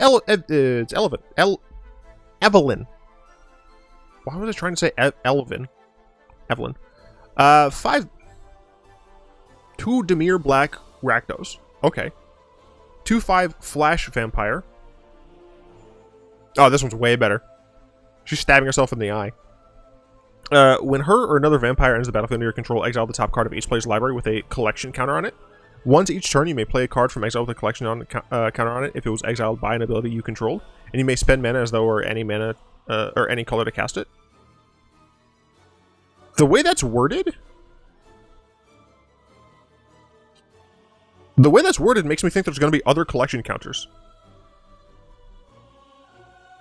Once each turn, you may play a card from exile with a collection counter on it. If it wasn't, or I guess it's just like so that if 2 players have an Evelyn, they don't interfere with each other. I guess. It's just worded like that for multiplayer. Yeah. Yeah, I suppose. Yeah, she does work with vampires, so that's good. Falco Spara. I still cannot believe there is a bird named Falco. Hands off my prey! That one's mine, Fox! Or if you're playing Smash Bros, hands off my cock! Hiya!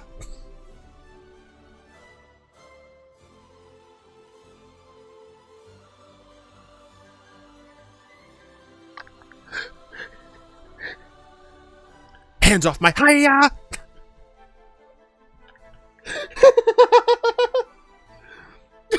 Alright. Anyway. 4 mana 3/3 flying trample, already pretty good. And as a battlefield with shield counter, fantastic. You can look at the top card of your library at any time, fantastic. You may cast spells from the top of your library by removing a counter from a creature you control, in addition to paying its other costs. As Curry pointed out, the Great Henge, absolutely fantastic with this card, because it says a counter. It doesn't say a shield counter, a counter. So you have this bad boy out, you cast a creature, that creature enters the battlefield, draws you a card, has a +1/+1 counter on it. You can look at the top, and if the top is a creature, and you have mana for it, you just remove one of the +1/+1 counters, and you cast the creature. And then you draw another card, and that creature, also, fun fact, comes in with a 1/1 counter. Also, I legit just think this card is just reasonable. Like, this seems like an actually decent, Commander. Then just add a Paradox Engine, and voila, infinite cast. Hey, look, we broke Paradox Engine.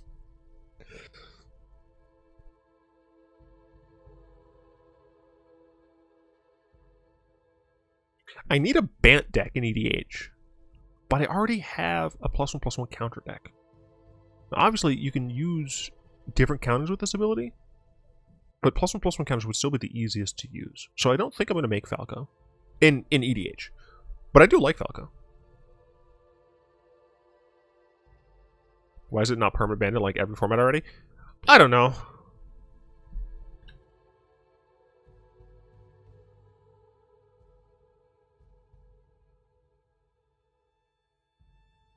I don't know.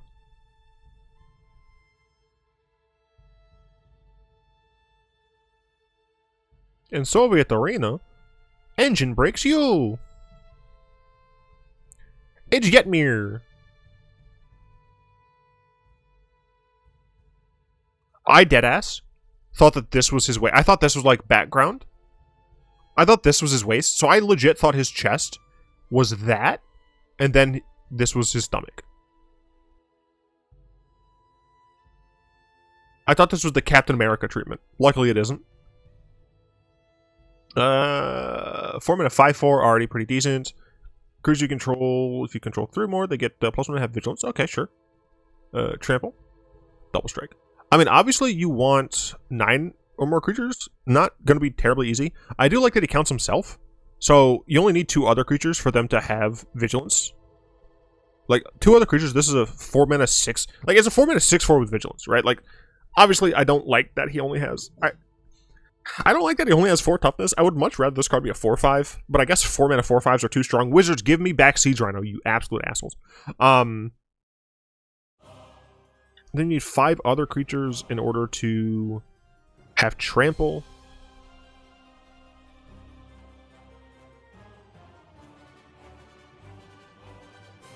Turn 3 Chandra, turn 4 Jetmir is at least something. That is true. Alright, hear me out, right? Turn 2, Raise the Alarm. Turn 3, Sharon. Turn 4, Jetmir. Turn 5. So you have 1, 2, 3, 4, 5. You need 4 more creatures. Yeah, turn 5. You play Doubling Season. Or Parallel Lives, Annoyed Possession, whatever. And then you Chandra? No, that's still not enough, dumbass. Just double Raise the Alarm. Boom, you win. I don't know, Jetmir's fine. Jetmir's cool. Lord Xander. It costs 7 mana, man! Why? Why does Xander cost 7? It's target player, or it's target opponent even. ETB, target opponent discards half the cards in their hand, rounded down. So if they have 5 cards in their hand, half of that is 2.5, which rounded down is 2, so they get 3. Xander's pretty ass. I see it costing 3 mana.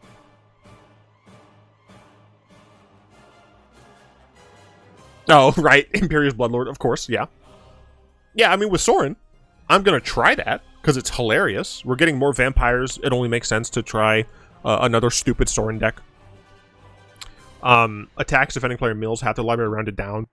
When he dies, target player sacrifice half the non-land permanents they control rounded down. Like, make it a 6 mana 6/6. Come on.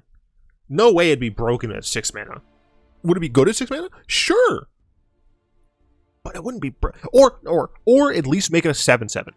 Right? Then at least in Commander, you could be like, 7 mana 7/7. It only kills players after 3 hits, you know? Whatever, man. I'm sad. Lord Xander could have been so cool.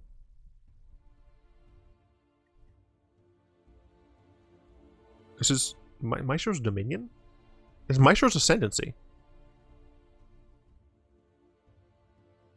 Is it not?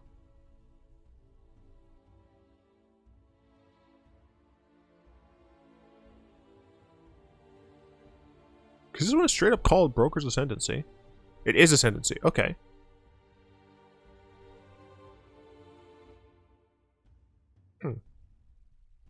Translation is fucky. Gotcha. I don't know shit about Portuguese, so.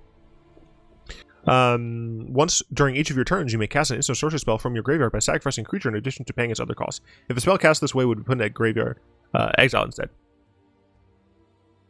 So in order to cast a spell, you have to sack a thing. But it's not going to count for casualty.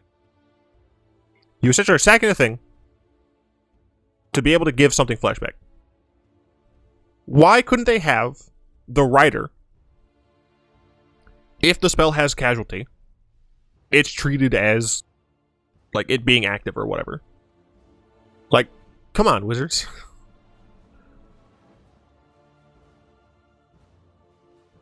I don't know. I don't like this one. I don't think it's good.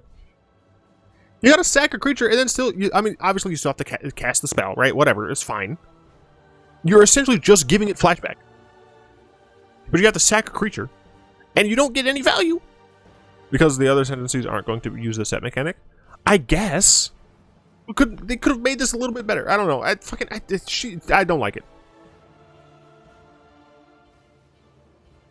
I don't like it. Look, I'm super happy that they have, you know, Grixis, but I've been very not impressed with a lot of the Grixis cards so far. I think this is fine. I mean, it's probably fine, but fine isn't fun. I want my Grixis cards to overwhelm all of my opponents. I want to win. Speaking of winning, this card, look, this card is sick. All right, I just talk shit about the Ascendancy. This card is absolutely fantastic. Like, don't get me wrong, this is exactly what I would want from Maestro's Charm. Because instant speed, I can grab one of the top 5 cards. That's fantastic. I can gain some life against an aggro opponent and or drain my opponent. And I have removal. Maestro's Charm under bombardment. That would be pretty good. Yeah, no, this card is like exactly what I want from that. I do kind of wish that it was destroy a creature or planeswalker, but I could see where that'd be a little too good. Also, like, I don't know if you've noticed, but all of these are in line of the color. So this is the green ability, this is the white ability, this is the blue ability. This is the blue ability, this is the black ability, this is the red ability. So it kind of has to deal the damage. But yeah, no, I think this card is absolutely fantastic. I can't wait to play this in Bolas. Obviously this would not be in a Fire's Bolas deck. Well, actually, I could still put it in a Fire's Bolas deck. I could still put it in a Fire's Bolas deck, to be honest. Like, I think it's that good. Maestro's Diabolist. 3 mana, Death Touch Haste, 1/4. When it attacks, if you don't control a devil token, create a tapped and attacking red devil token with when this creature dies, it deals 1 damage to target. This is a great card. The reason this is a great card is 1, it has Death Touch, which means your opponents are not going to want to block it. 2, it has Haste, which means you can immediately get the 1/1 devil. 3, you can get the 1/1 devil, which means you have a blocker, right? So you're not super sad about this. And 4, you have a devil to sacrifice. Right, yeah, it generates sack fodder. Maybe we could see a Grixis sack deck as opposed to just a Rakdos or Jund. Devil's attacking. That's fine. Okay, I was wrong on one of those. It does not give you a blocker, but it does give you a devil that's attacking, and when it dies, it deals damage. Like that's totally fine. I mean, this essentially is a 3 mana card that has Death Touch, attacks as 2 power, and if one of that power dies, you can just deal damage to anything anyway. I mean, yeah, I really like this card. Guaranteed 1 damage. Yup. Guaranteed. Yeah, no, I like this. I do love this as well. Where did I find my horned friend? Now, there's a story worth telling. It's like, oh yeah, I got a buddy. Fuck you. Hey, look, it's Obnixilus, the adversary. He looks disturbingly thin here. In, like, the face and torso. But his arms are still huge. I don't like what he's doing with his mouth there. I ate it with some fava beans and a nice Chianti. And then I love this, but you know what I don't love? He's not holding a glass. That is the glass holding. Like, it legitimately, to me, it looks like he was holding a glass, and Wizards was like, maybe we shouldn't. Maybe we shouldn't have him holding a glass, because that's the glass pose, right? Like, that is legitimately the freaking I'm chilling, like, cheers pose, right? Like, there's no shot this wasn't originally supposed to have a fucking glass in his hand. And it looks worse. It looks worse because it looks like there's supposed to be a glass there, and there's not. Anyway, this card's really cool. Mythic or Mistake. Complexity, you can copy this card, which is sick. It's great. Ooh, alcohol in my children's. It's not alcohol, though. It's Halo. That's the thing, right? Is that there's already a bunch of people drinking Halo. And it's very obviously, like, alcohol. Like, it's a freaking analogy for alcohol. You drugs on my children's card game. Hey, this is 13 and up, please. Although Wizards does actually sponsor children with card reveals sometimes, which is weird because is this technically supposed to be 13 and up? It's fine. I would like my music back, you bastard. Yeah, I do like this Casualty X, so you can just, like, what it's worth, though, like, you could play a 2-mana creature that has, like, huge power.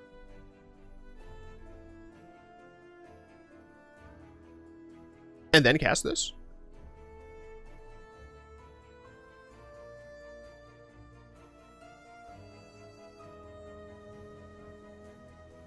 Each one loses 2 life unless they discard a card. If you control demon or devil, you gain 2 life.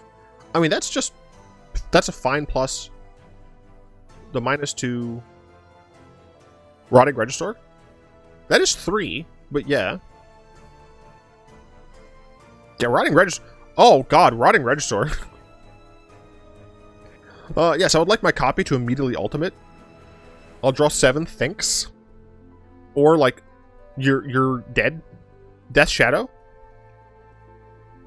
You're not going to be hurt all that much early, but I could see this just in a Death Shadow deck. Is that Shadow? It's a shade, right? It's an avatar, okay. Scourge. Scourge is a demon.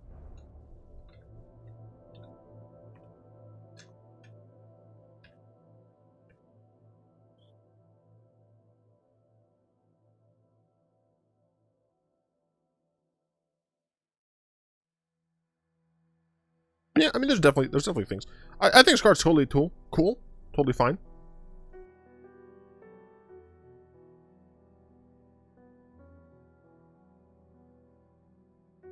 I don't understand the difference between these two cards. 4/8, 3/8. Sure. I guess maybe one is etched. That's probably it.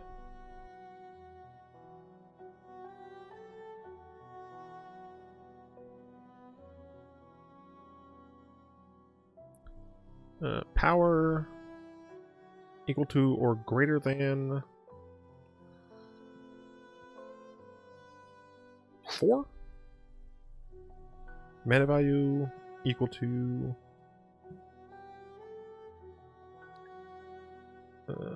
less than or equal to 2.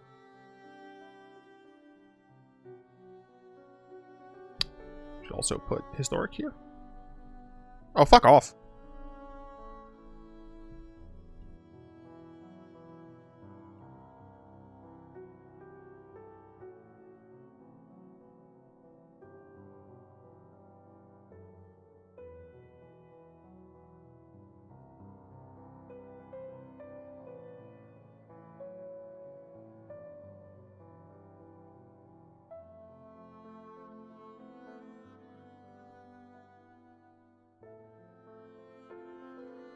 Chained Brute.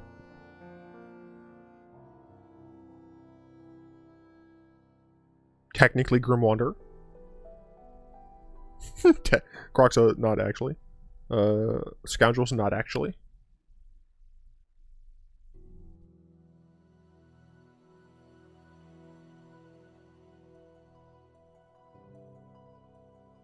So yeah, it does seem like Chained Brute. And the thing is, Chained Brute is a devil as well. And he can sacrifice other, like, devils. I think it's reasonable. Obscure Charm. Return a multicolored permanent card with mana value 3 or less from your graveyard to the battlefield tapped. I am sad that it has to be multicolored, but it's fine, I guess.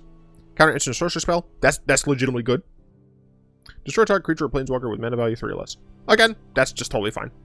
Just eat a thing, do a thing. I mean, Query, you're like the resident Esper control player, right?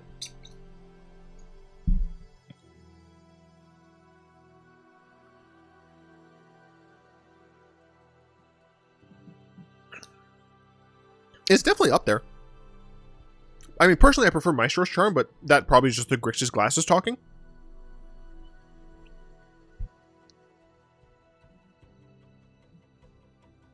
Now, Christine, when you say shit. When you say arena, do you mean limited?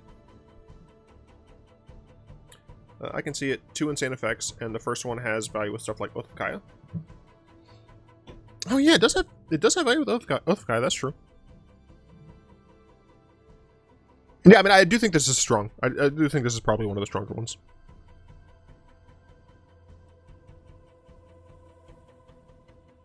Hey, it's Rafine. This card's weird. Whenever you attack, target attacking creature connives X, where X is the number of attacking creatures.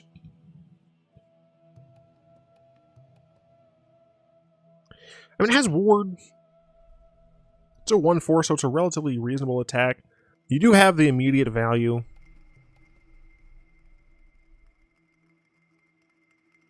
Oh, okay, that's what you mean.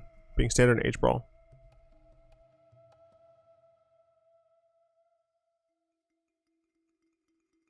I don't know, man. This card's probably fine. It is a 3-mana legendary Sphinx in Esper.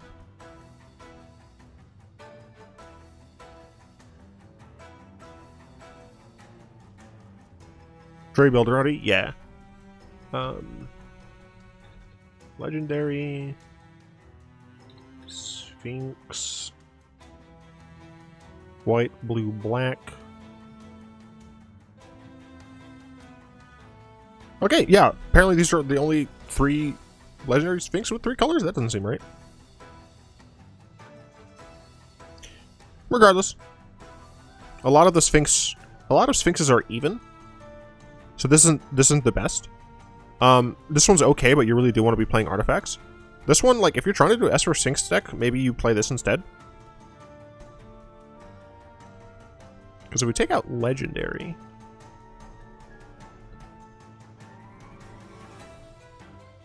then we got these 3.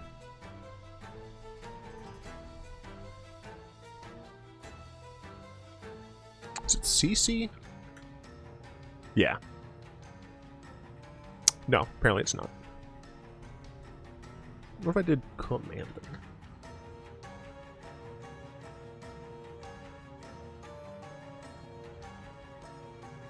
That's not how that shit works.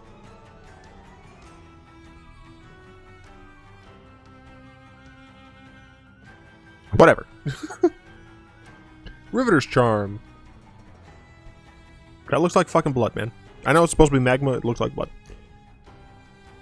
Target opponent sacrifices a creature or planeswalker they control the highest mana value among creatures and planeswalkers they control. It's fine, don't love giving them options, but whatever. This charm seems pog. Exile the top 3 cards of your library until your next end step you may play those cards. Exile target player's graveyard.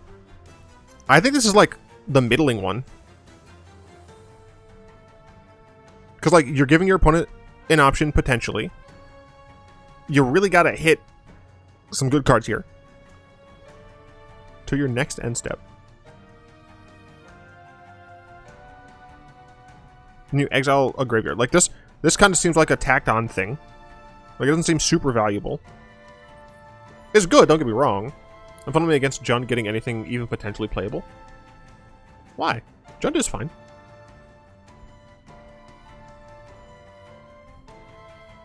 I guess this is just not the kind of Jund that I would be playing, maybe. Well, no, it actually is. I don't know. This just... I don't know. Funny that this card has no green abilities. This is a green ability. What are you talking about?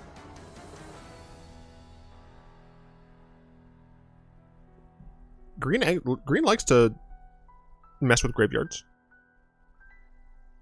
But I agree, this is a bit more of a black ability. Or at least it feels more black.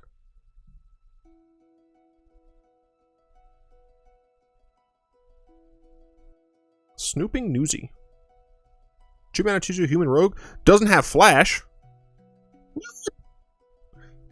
It's a rogue with no flash or flying. Crazy. Enters the battlefield, mill 2 cards. As long as there are 5 or more mana values among cards in your graveyard, this gets +1/+1 and has lifelink.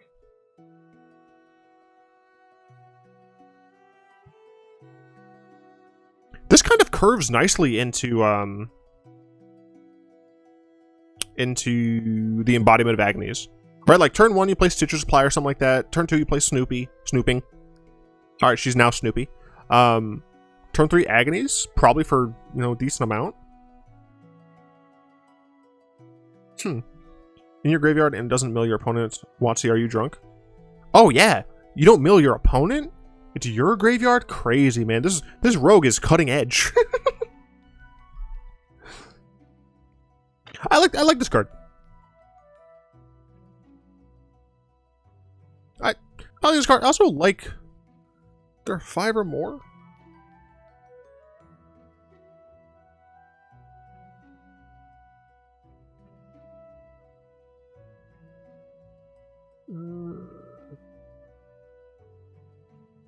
This is just X.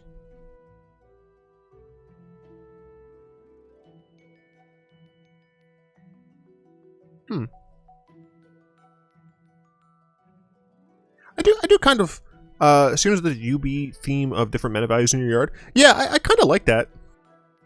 So that'd be the Maestros, which sacks things, and the Obscura, which is the stuff that draws and discards. So that does make sense. They do go together.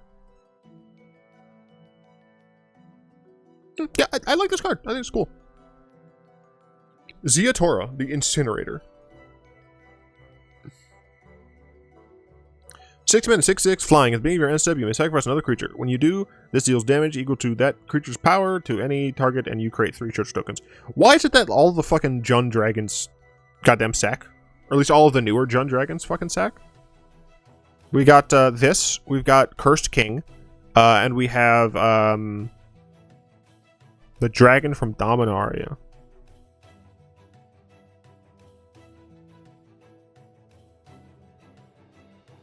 Whose name I cannot remember. Prosh? There's also Prosh. Well, the Prosh is a bit older. It's like... I think it has a V in it. I don't remember. Legendary. Dragon. Jund colors. Vivictus! Yeah. Sack? Sack. Sack. OG Vivictus is not even real. Sack. Not sack. Not sack. Not sack. Sack. So of the 9 dragons, so 1, 2, 3, 4, 5. Essentially half. Especially if we count this as like only half. It's half. Half of the dragons.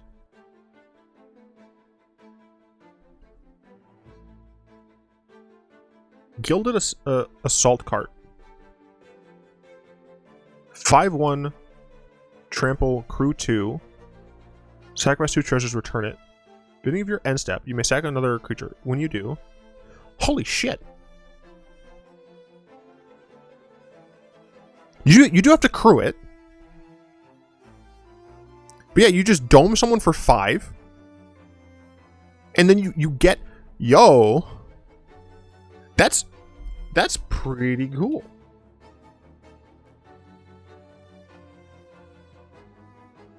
Sacrifice 2 treasures, return it from your graveyard to your hand. It's a little sad that you have to recast it, but since you get 3 treasures from this, it only really costs 2 every time. Yeah, okay, that's actually a pretty fun looking combo.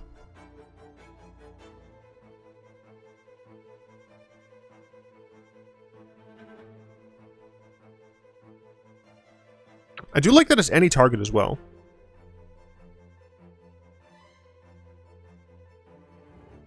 Yeah, I like that. Yeah, no, cool. You know what? Fun, cool card. Chrome Cat. Okay. 3 mana 3/2 cat. Ends the battlefield, scries 1. Sure, whatever. Moving on. Getaway card. 3 mana, 4/3 haste. When it attacks or blocks, return up to 1 target creature that crewed it this turn to its owner's hand. That, honestly, is like more of an upside. Best part is flavor text on the cat. I always say, if it's breathing, it's lying. Luckily, my friend here does neither. Fair. Good flavor. Yeah,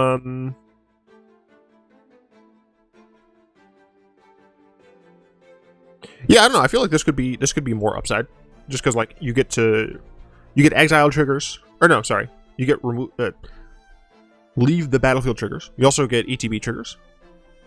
You know, it has potential. The Plaza, look, the cool lands. I really like these lands. Also, I didn't realize they were getting alt art on these, so that's freaking sick. But yeah, no, I still really love these lands. They're commons. You can play them in Pauper if you need to. They like these aren't good lands necessarily, but these are good tap lands. Like these are undeniably pretty damn good tap lands. You flooding out? You got nothing to do? Sack it. Does it cost a lot to sack it? Yeah. Okay. Oh yeah, dude, Maestro's Theater. This card's sick. I don't care what anyone says, dude. Sure, like this is worse Evolving Wilds, right? But if you're playing a Grixis deck, the only basic you're going to have are island, swamps, or mountains. This immediately sacrifices itself, which, you know, could be an issue. You don't get to like choose when, whatever. But the fact that you do just gain 1 life is not nothing. 1 life, especially in a control deck, could be the difference between winning and losing. Easily. I love this card. Racer's Ring. God damn. That's awesome. I don't know where the floor is. Also, this does look kind of in a random place, but okay. How big is this fucking... What? How high in the air is that if these are trees? Like, that's a road. These are trees. These are also trees? Is this the... I'm so confused. This is very confusing. It's floating? Oh. Okay. I guess that makes sense. Look, it was hard for me to grok, alright?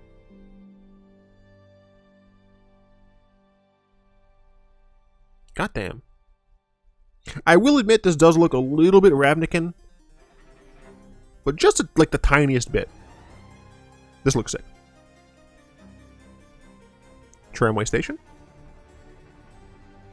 Platform 9 3/4.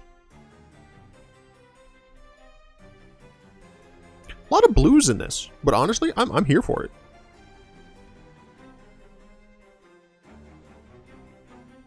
Waterfront District. Love it. Loading some stuff. Hate it. Horrifying. Bioshock. Fight Rigging. 3 mana enchantment, Hideaway 5. At the beginning of combat on your turn, put a 1/1 counter on target creature you control. Then if you control a creature with power 7 or greater, you may play the exiled card without paying its mana cost. Maybe combat on your turn, put a 1/1 counter on target creature you control. This card's good, right? Because, like, it's similar, not the same, it's similar to Ranger class.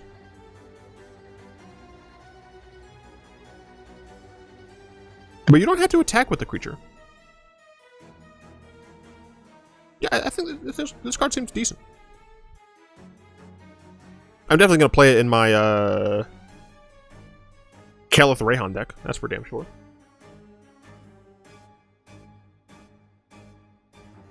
Power couple. Hilarious. Luchadores de la Sala de Baile. So I don't speak Spanish, but in French, salle de bain is the bathroom. So I'm assuming this is like room.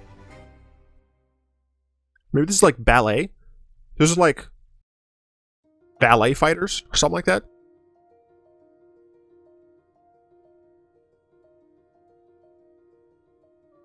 Deadly dancers. I don't know.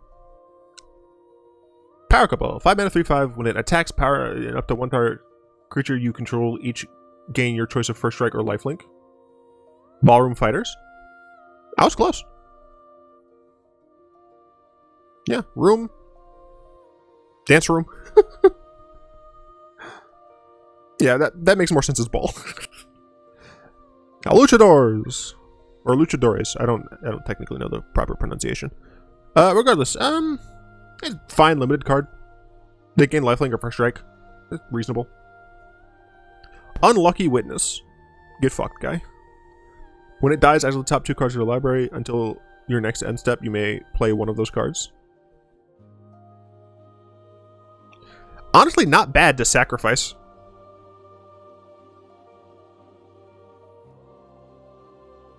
Yeah, this is not bad to sacrifice. Like, you just get value there.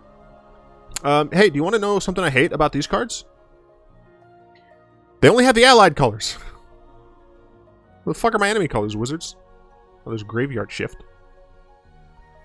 5 mana, the sorcery has flash as long as there are 5 or more mana values among cards. Return target creature card from your grave to the battlefield. I mean...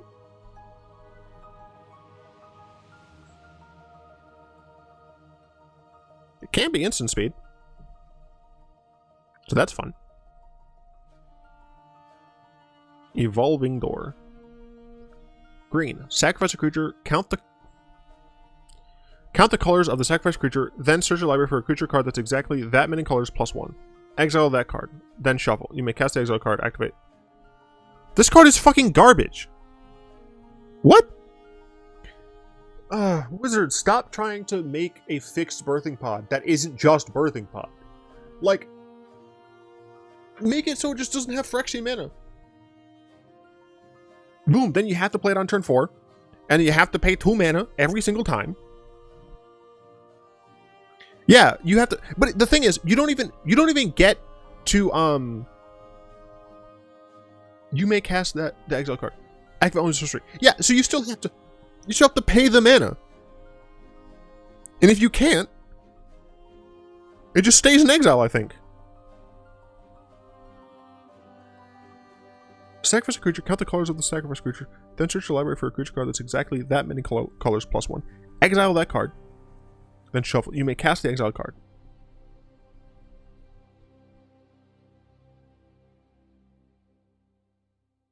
This card is awful. Right? Like, this card is absolute trash. Right? I'm not crazy. Because, there's a limit, right? I don't think there's a time limit. I'm pretty sure there's a time limit. Because it's a part of the initial ability. I mean, I could be wrong. But regardless, like, there's a ceiling, right? Even if there isn't, literally, why would I run this? Yeah, I mean, oh, I could sack a 1-drop to go get, like, a super big card, but I still have to cast that. Which, you know, it's fine. It makes it so, you know, it's not going to be unfair. But, fucking...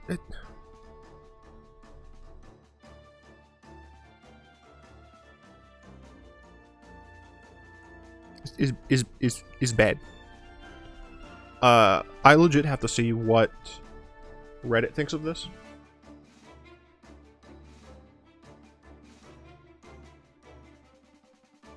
Because I'm curious. I paid no attention to my karma. I am a scrub.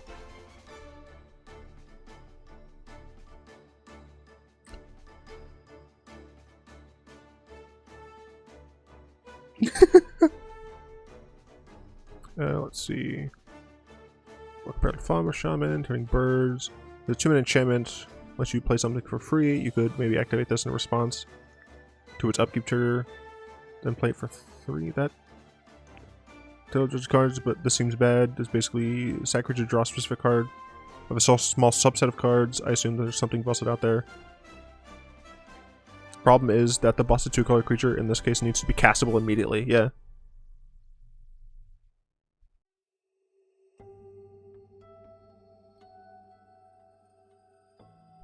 This is one of those cards that you just know got a heavy last minute nerf. It really looks like it was pod earlier on, then got nerfed into this. Seems over nerfed as F. Nerfed. Why would you run this over literally any creature tutor? Yeah.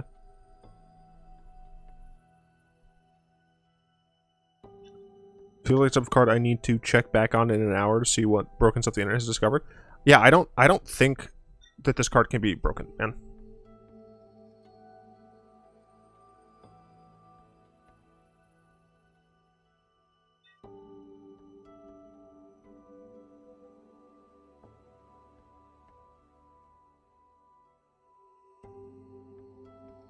This thing is what I don't know, man. Turn 3, you play this. Turn 4, you activate it, sack a creature, presumably a junky 1-drop. And you basically get a 3-drop of your choice, provided it's 2+ colors.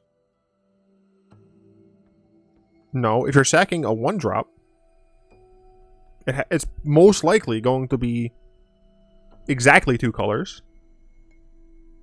I mean, you could sack like the little devil, candlelight devil or whatever, foot devil, something. The worst part is the 1 mana cost to activate. You need to have the right creature out, have already paid 3 mana to cast this, then add an additional 1 mana tax onto the creature. Yeah.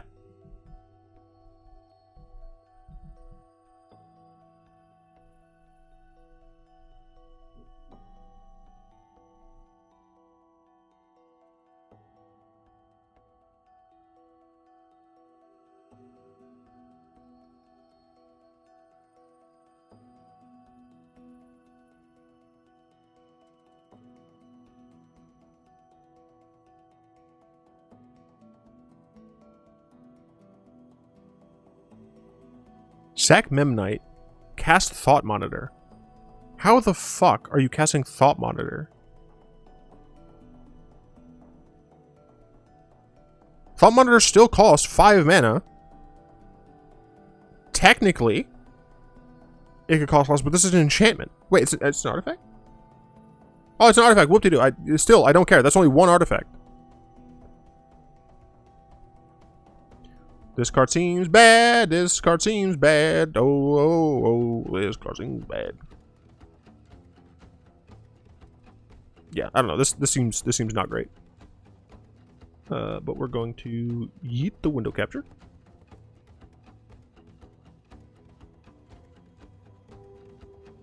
I'm sure you can do something with Paradox Vision. Yeah, I guess that is true. All right, let's go ahead and load up Arena.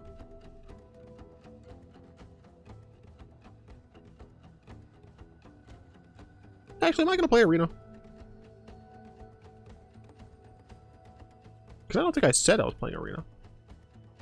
No, I just said spoiler talk. Alright, fuck Arena. I want to play more Slay the Spire. I'm legitimately having too much fun with this mod. Also, I haven't eaten lunch, but that's fine.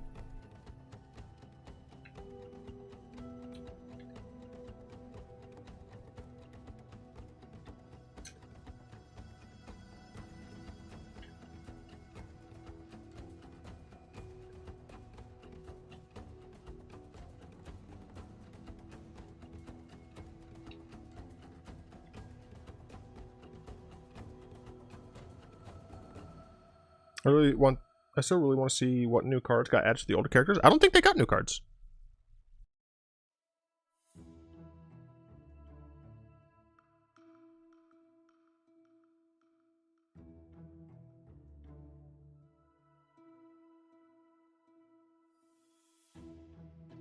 I'm loading it up.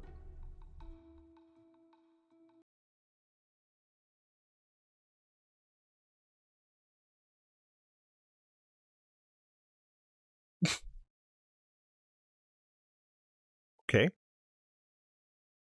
There's no way stuff like mushrooms for the Ironclad, as an example, is just for the boss fights. I don't know.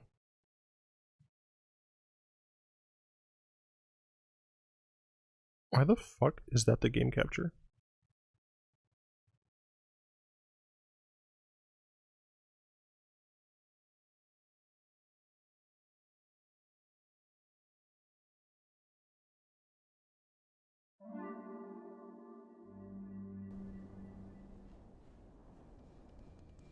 There we go. Ah, shoot. It was above chat. There we go.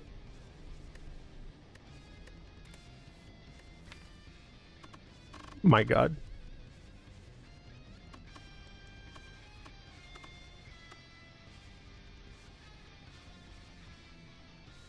Yeah, it doesn't, I mean, it doesn't look like it.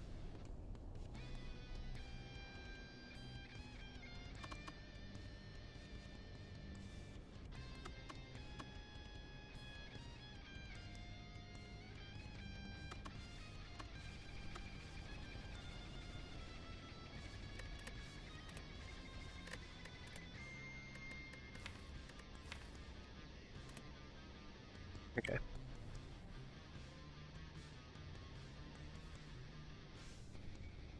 Manage poll. New poll.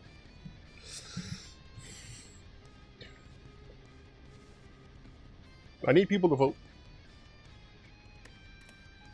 So we got slime.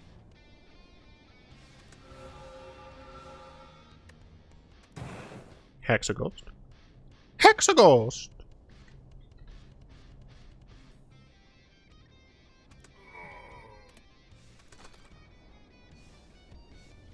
Automaton. Gremlins. Or Snecko.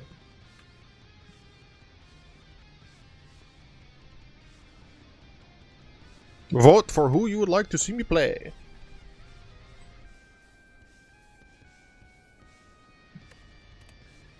Slime Lord. Hex Boy. Automaton. Gremlins. Or Snecko.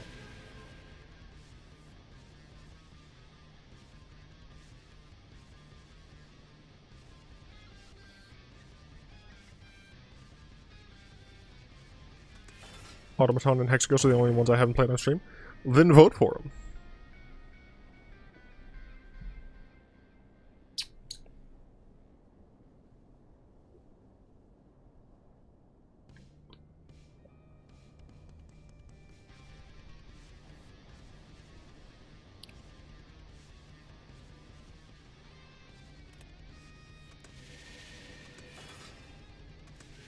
Snecko looks adorable. I got one vote. You're all cowards. Okay.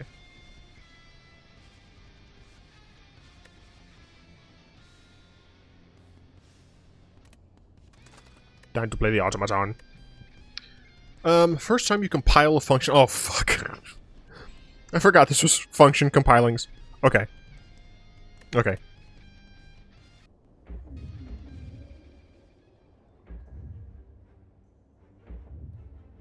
They flee in terror. Does that mean I get the rewards?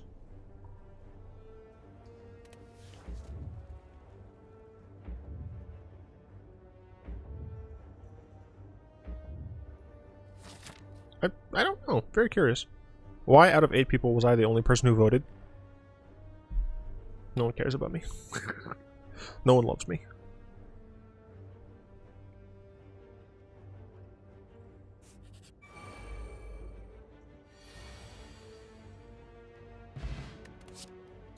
I still get the cards. Cool.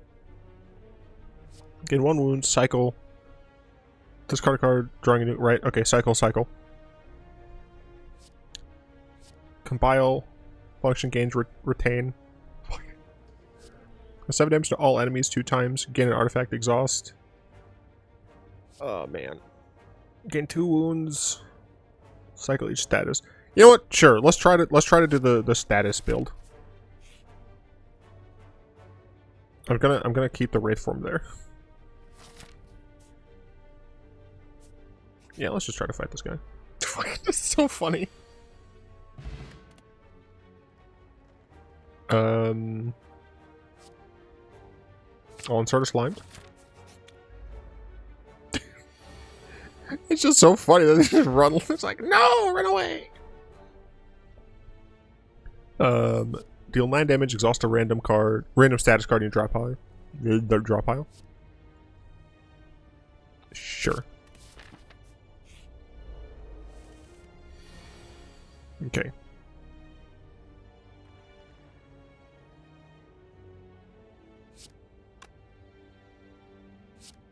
Okay, we're gonna. So whenever something has encoded, it goes up to here. So right now it just says copy. This is replicate. Copy.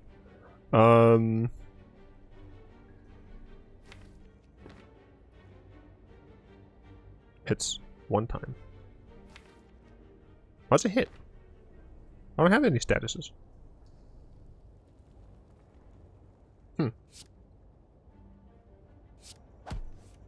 Oh, because the wound, dumbass. So I can draw one, and then this is in code. So on compile, once this is made, then I draw a card. I'll gain 11 block here, and I'll insert a slime into my deck. So now this is copy sprint. Rude.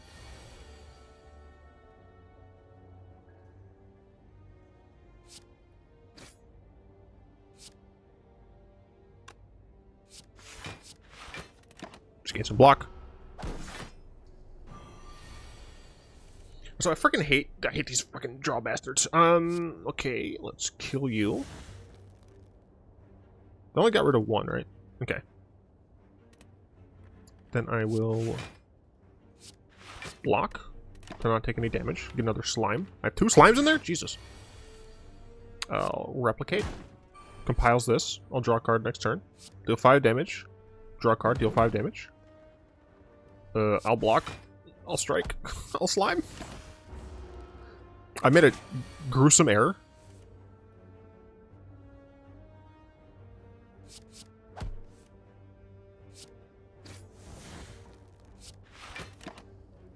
I made a terrible error. That's literally free. Defend, defend, hit ya.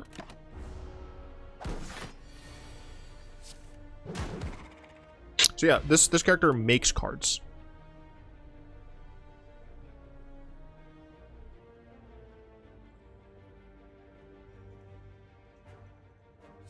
Seven damage again, 4 block. If the last card plays which function, play this again. Yeah, I'll take follow through. He's a little bit stronger. Rude.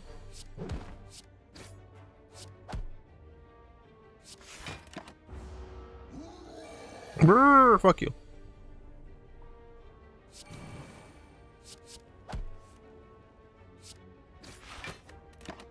So attack that gave me a little bit of block. Sounds good. Seems good.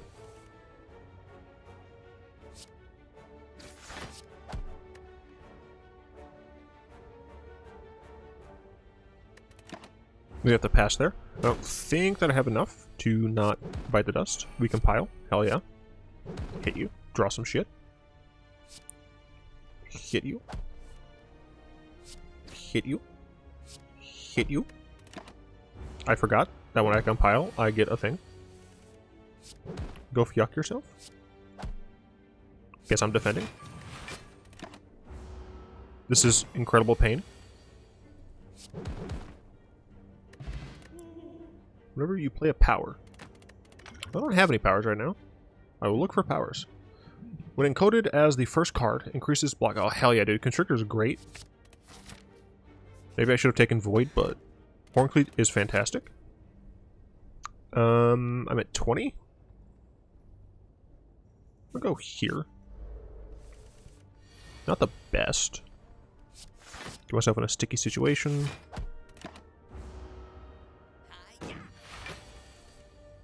Oh, pog it up. Hell yeah.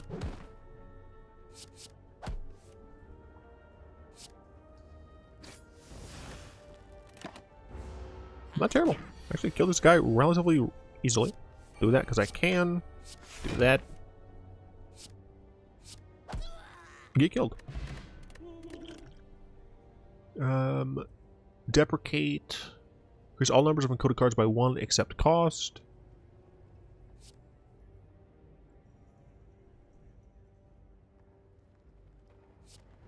Sure, I'll take oil spill. Again, a dex. I'll rest.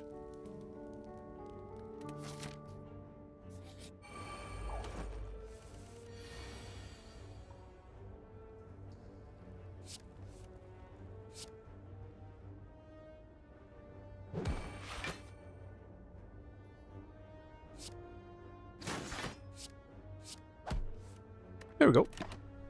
Now only take 2 damage. I did what I like to call math.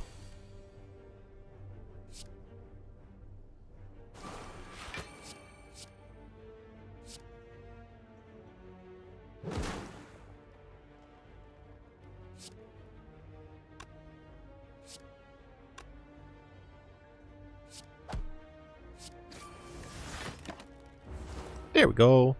Does murder things.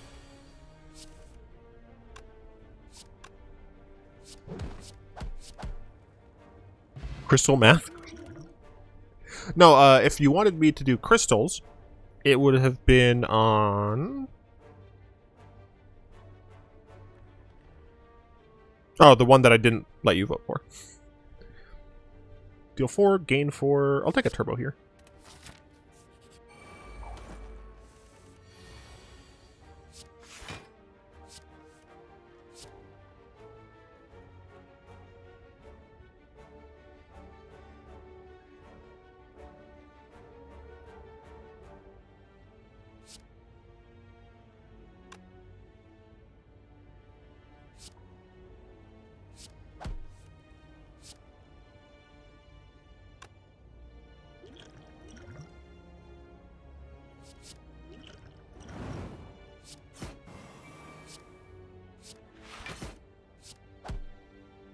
I did it.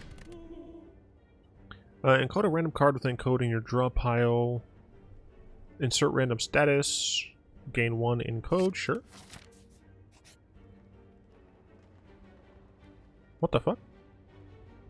You stumble upon one of the Exordium's run-down drone factories. Surprisingly, the controls are still working. If you power up and dismantle some of these shape-like machines, you can inherit some of their weapons. Deal 4 damage, encode, compile, gain 4 thorns. Gain dazzling pulse. Deal 7 damage, gain 7 block, encode, compile error, insert 2 dazed. Apply 15 soul burn to all enemies. Insert 2 burns. I'm gonna fight the repulsor. Oh, I can. Okay, I'm fighting them all. Why would you think I'm not gonna fight them all? I'll give you poison. Sticky shield. I'm going to hit you. And I'm chilling.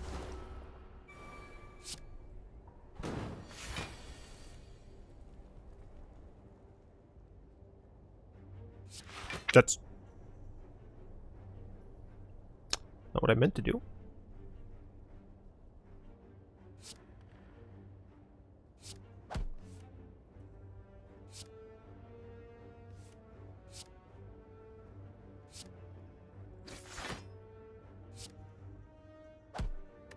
Okay. We're good, we're chilling. We have a lot more block than I realized because I'm dumb. Grab this, which is great. We hit you. I realize this is just going to explode.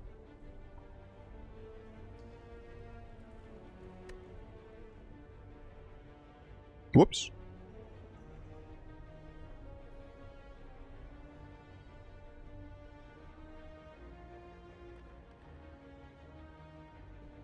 Whoops. I'm trash. I don't know how to do basic math. That hurt.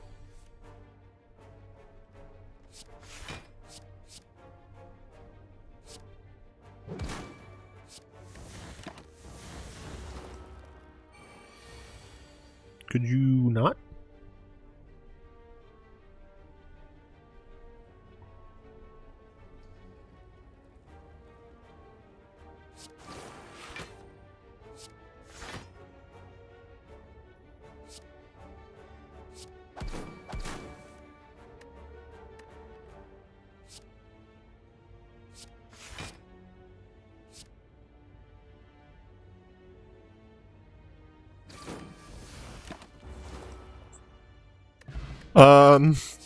I'm in a bit of a rough spot here now.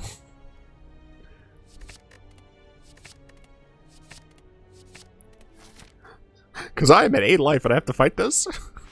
I have made mistakes.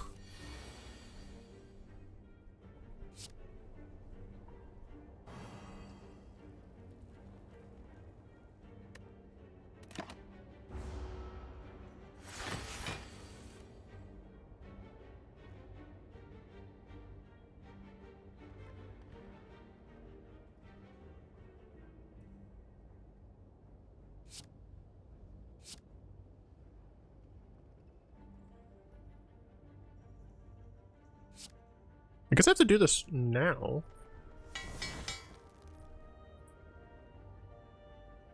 Oh shit, I have to insert 3 burn? Whoops.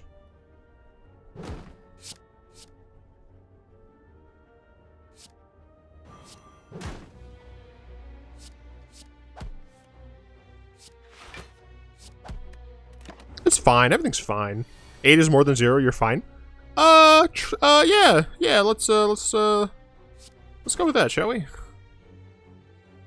Sticky shield. Defend me. I take 2 damage.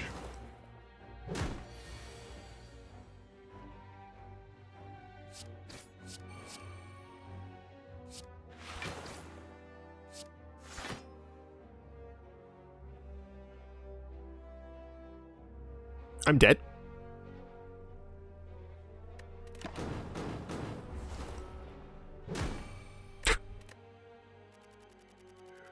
Oh, I died. Absolute sedge. Okay. Let's do nope, not prediction. Fuck you. You know, what am I doing? You guys want to see a hermit? Maybe you know what? Maybe I'm wrong. New poll. Character.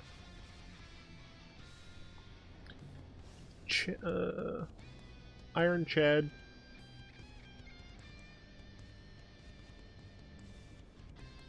Silento. Defective.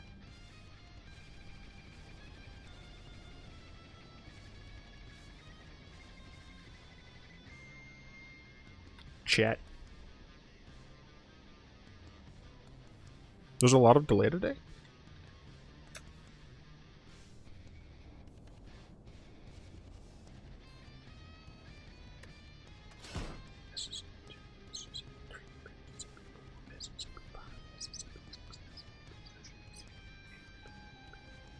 Just like, yeah, that's 10 seconds of delay. What the fuck? Why is there a 10-second delay? This is horseshit, dude. Freaking, okay, it's Saturday. I don't have a date. I don't have any friends. 23andMe keeps contacting me for data, and I'm like, I don't care.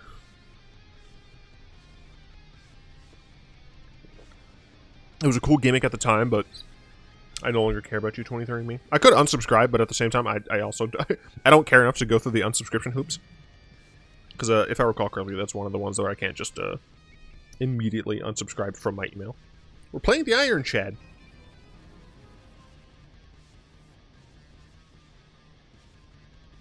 I'm going to play an Ascension.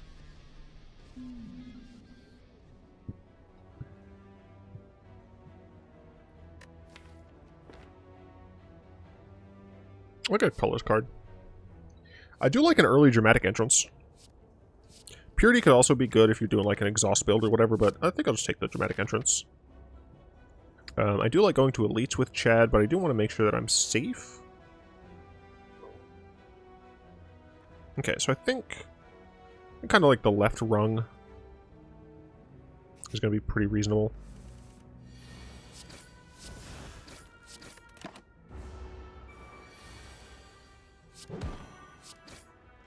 Yeah, I definitely don't like that 10-second delay. It's a bit much. By a bit much, I mean a lot too much.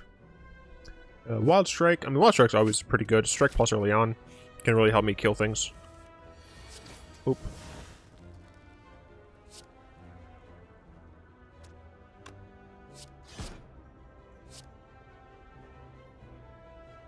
Let's kill both of them next turn.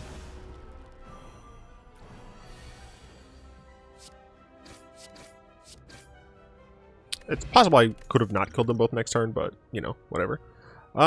Lose 1 life, deal 5 damage to all, gain strength. I'm just gonna take the Inflame. I think Inflame is just kind of the very obvious choice. We'll do this. This 11. But I can kill one of them. I actually did that wrong. I should have killed this one and dealt more damage to the other one, but it didn't end up mattering. I'll take spot weakness. Dual wield also pretty decent, but I do just like gaining strength. I don't like you, and I definitely want you to die.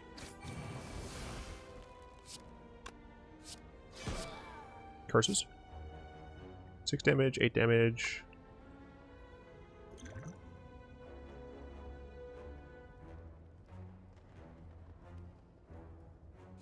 Fine.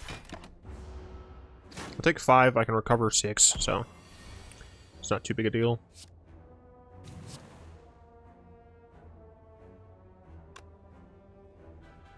God damn it.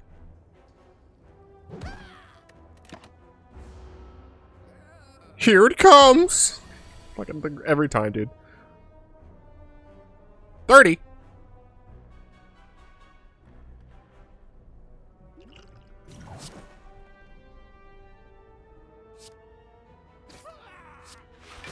Alright, this is gonna fucking hurt. I played this fight real long. Or real wrong. This is a huge yikes. Wild Strike, Twin Strike, Wild Strike, Twin Strike. This scales better with strength. I'll take the Twin Strike, I suppose. Yeah, I still think I want to go left here.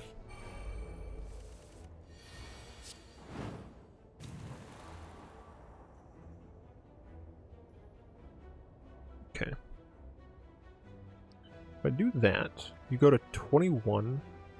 This will deal 15 to you, so I can't kill you that way. Right? Yeah. I could always do this.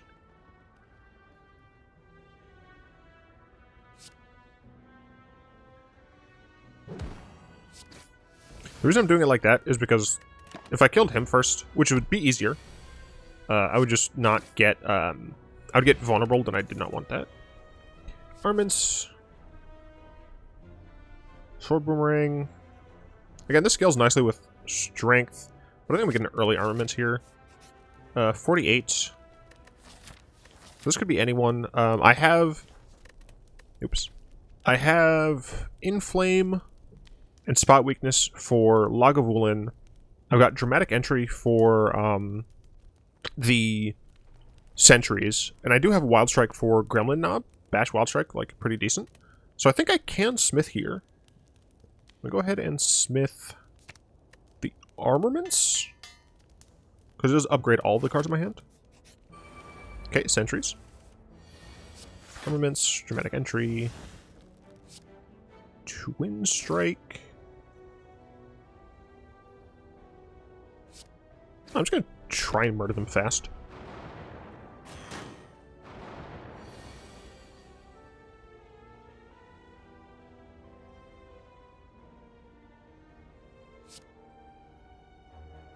Gain 3 strength. Can kill you.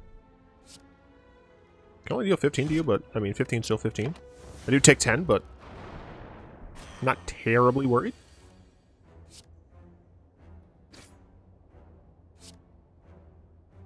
In fact, I think I'm just going to defend here. Just not take 10. Hell yeah. Get you Inflame Strike. And I should be able to kill you next turn pretty easily, unless I get a very bad Dazed Hand. Was not a bad Dazed Hand. Courier, you'll love to see it. I think I want Shrug It Off. Heavy Blade does scale with strength, but technically I don't think it's as good as some of the other cards already. I'm gonna go here. I can go here. I'll go here. I could go this way. Fight more elites. What are we fighting? Slime boss? Slime boss, fine. Yeah, I'm gonna have another one right after this, so I think I'll smith. Smith my Shrug It Off. Twin Strikes. I'll smith my Shrug It Off. I want to make sure I have a very good block card. Absolutely, Captain's Wheel. I'll rest.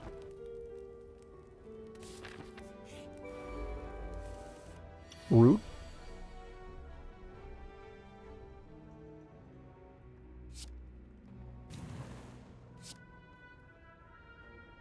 Only deals 11, you say?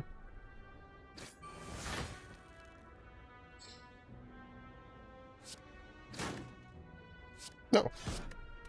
I had enough mana to do both. Hell yeah.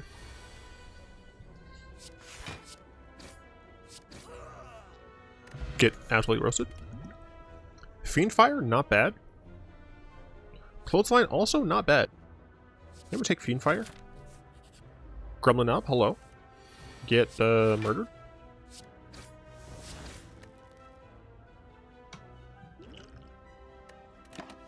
Do wish I had a little bit better of a starting. Oh, fudge you, dude.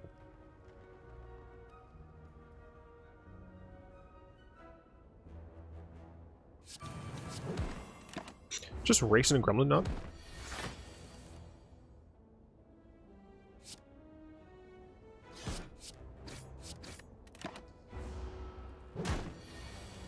Took no damage. Eat it. Hate that card, but you know, or hate the relic because I don't like getting them. Sever Soul, Wild Strike. Do I want a second Wild Strike or second Shrug It Off? I think I want a second Shrug It Off.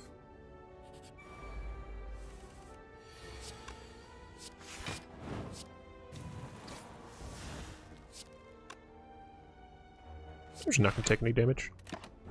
Just refuse. Refuse to take any damage. Don't ever let thieves get you. So, 10 damage for each. This is 4. 40 damage. Die.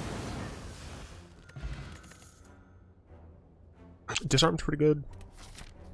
Let's go here. Want to gain some gold? Yeah, I'll gain some gold. Rest up. Slime boss.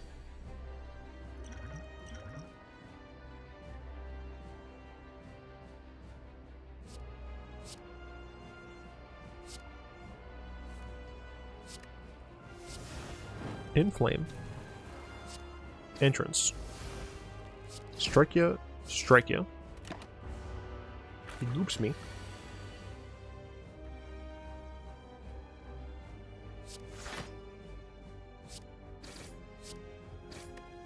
Okay. I'll take it sub 75. That's not gonna fucking happen.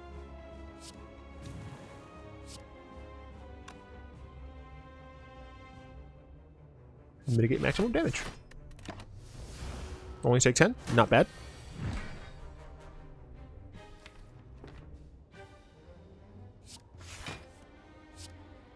$13 puts him to 76. Okay, totally fine. I get another goop, but I'm kind of okay with getting another goop. Okay, I lied.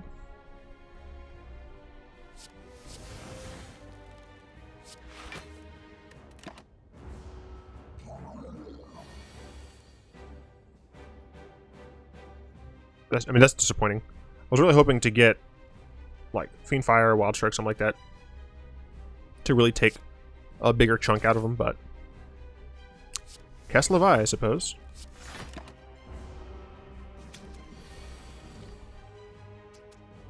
See, this is the shit that I didn't want. That's the shit I don't want. Your shit. Make believe. Wrapping around my own life. It's already feeling weird to see the boss on that side of the screen. Fair. 15 times 4 is 48. Just kill you. Wait. Did I just say 15 times 4? That's fucking 60. I think I was thinking it was 12.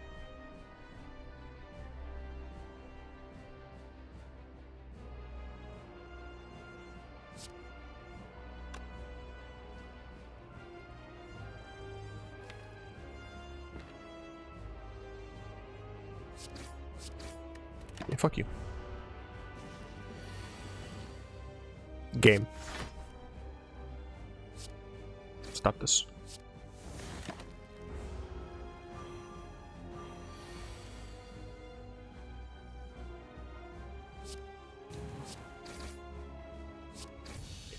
Get killed. Bludgeon, immolate, exhume, deal 21 damage to all enemies. I do like bludgeon, don't get me wrong. I think I'm just gonna take immolate here.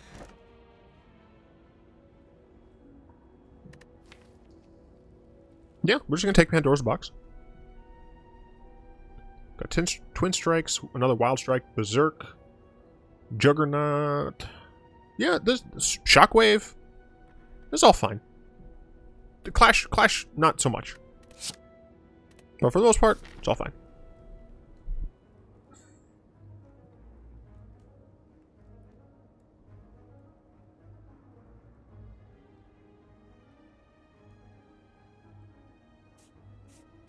Go like this way.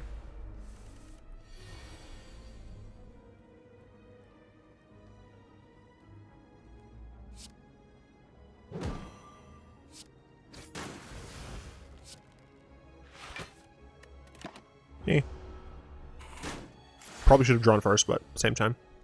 Didn't want to. This is 10, it's 40. This would technically be more if I did that, though.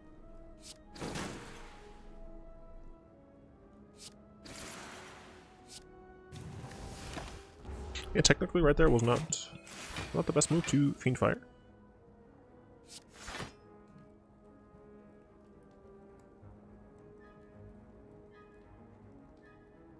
I think I can take a vulnerable here. I'm gonna take 5 damage.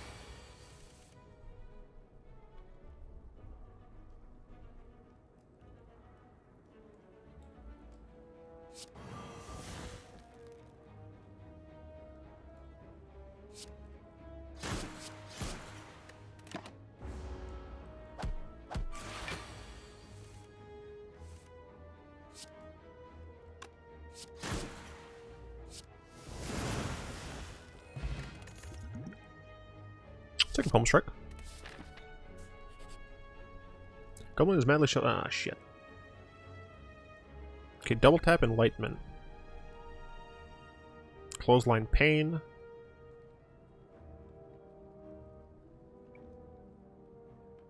I don't want it.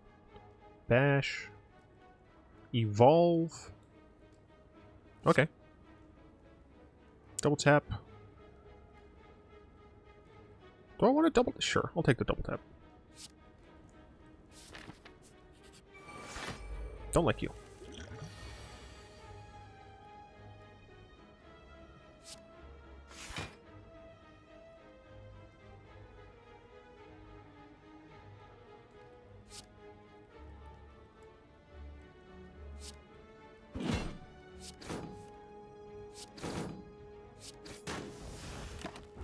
Got rid of a lot of his block on the first turn. That's good. That's good.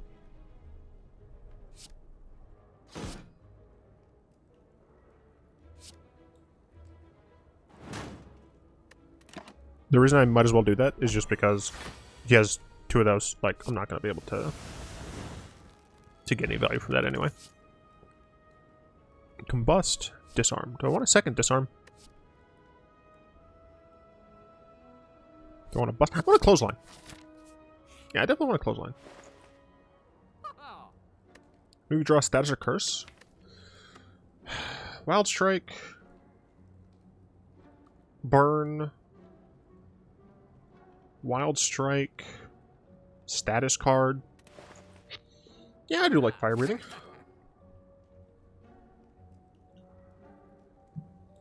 I'm chilly. Take user bracelet.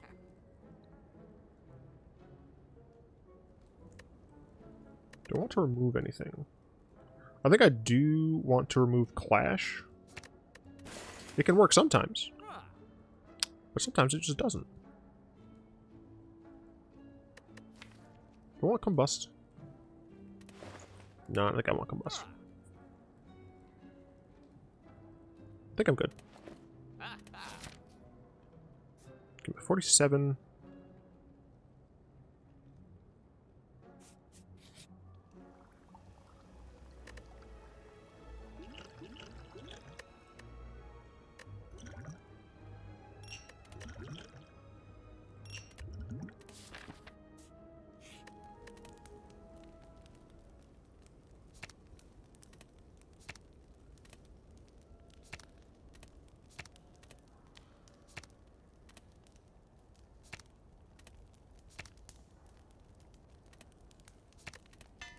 I'll upgrade my other armaments for right now. Then... Oh, hello, Vajra.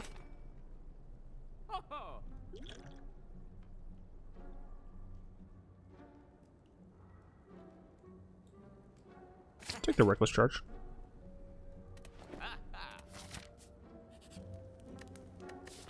So, I could go... I can just go that way. Get a lot of campfires. Yeah. That's what I'm gonna do. Get a lot of campfires, upgrade a lot of shit.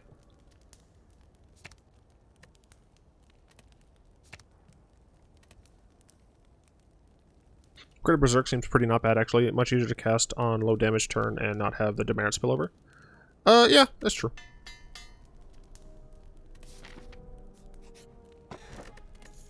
Pendib.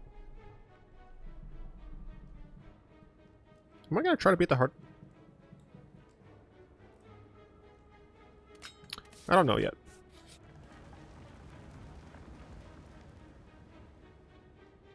The Art of Slime War. You come across a disgusting pedestal with a glowing book sitting on top. It appears this book contains the complicated and advanced combat techniques used by the slime boss and its minions. Read. Remove all strikes. Receive 3 upgraded tackles. Holy shit. That's actually, like, a good... This is a good event. Especially for the Ironclad, because he wants to be... Like, sometimes he wants to take damage. Obtain Consult Playbook. Gain 4 random tackles that cost 1 less this combat exhaust. I think I just want to receive 3 tackles. Can't figure out how the slime minions are a threat to anyone. It appears the only tactic they use is to violently throw their bodies at enemies. Well, if it works for them... Yeah, I mean, I feel like I take those. Hey. Nice. These scrubs. Scrub is a guy that thinks to fly, also known as a buster. He just sits on his broke ass, so no, I don't want your number, no. I don't wanna give you mine and no. I want none of your time, no. I don't want no scrub. Scrub is a guy that can't get no love from me. And girls that are just side of my best friend's rap, trying to holler at me. Trigger off. Just 12 damage.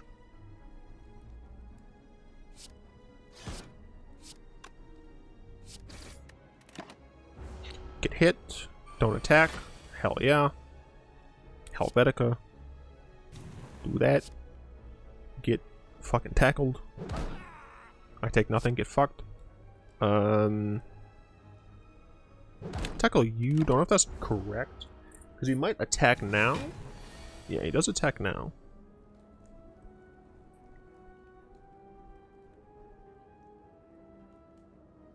Deal 20. No, I don't think I want to do that.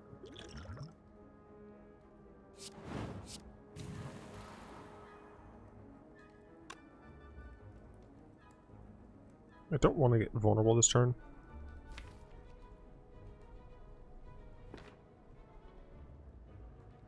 This could be terrible. It's not. Hell yeah. So I'd be taking 9 times, so I'd be taking 18 damage. I think 18 damage is fine. I got Pen Nib next turn. Hell yeah.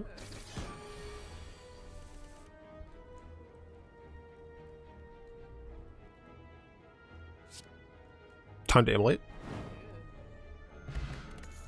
Kind of a waste of a Pen Nib, but you know, whatever. Whirlwind. Whirlwind with scaling strength could be pretty decent. Going against that dude.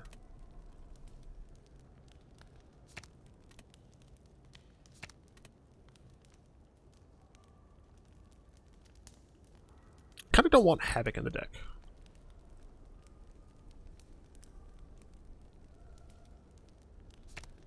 Let's get this baseline card a little bit better. This is a fucking terrible idea.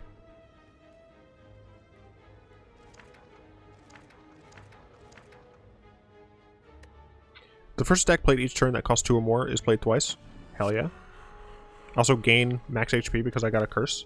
I believe this is one that can't be removed. There's no escape from this curse, yep.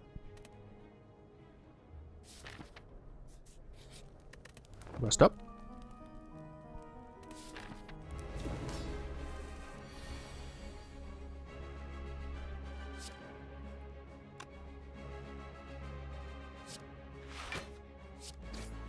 Then I get this twice. I don't want either of those cards, so I'm fine with that.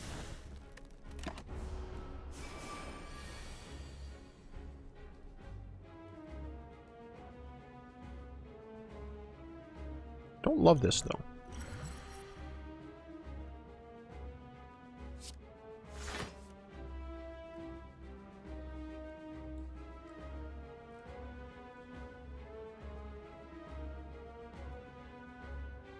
I want to get both these down, but I do not have the ability to yet. I'm just gonna make you weak for a while. Ouch. Ouch. It hurts.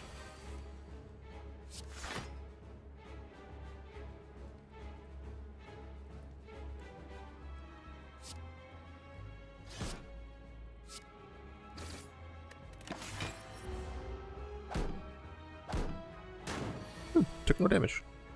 How about that?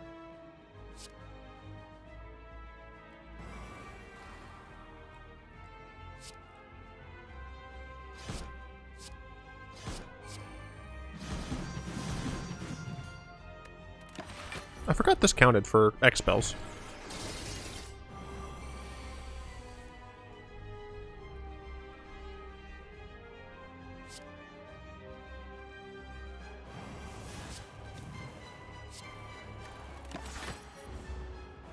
Ow.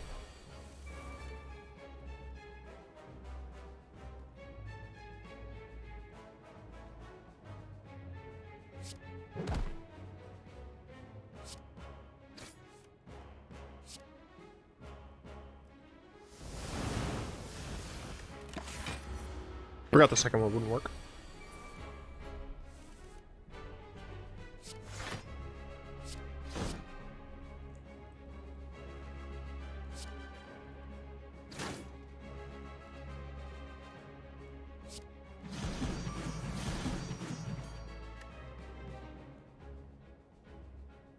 That's fine, I'm alive. It's fine, everything's fine. Let's deal 52. Everything's fine, see? Nothing to worry about. I don't make block very much. I mean, I'm having a real hard time playing the fucking powers that I have now. Whatever, I'll take it. I do like the idea of just healing.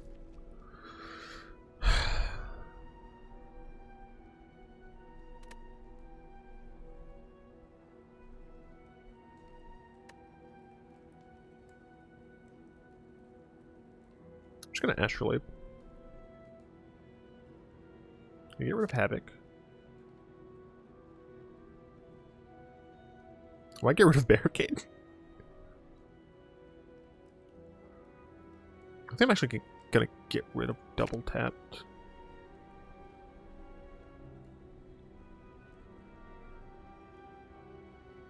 I think I'm gonna get rid of Juggernaut as well.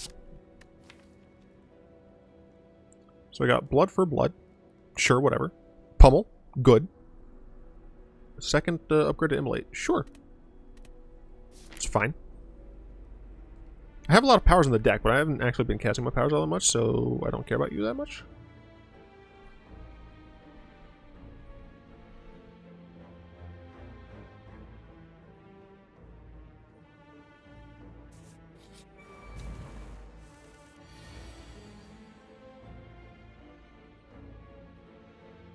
Hate this shit.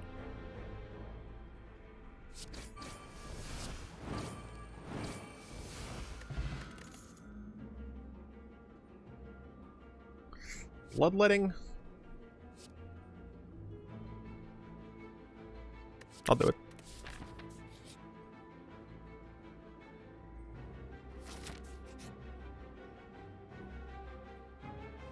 Yeah, I'd rather still be able to heal.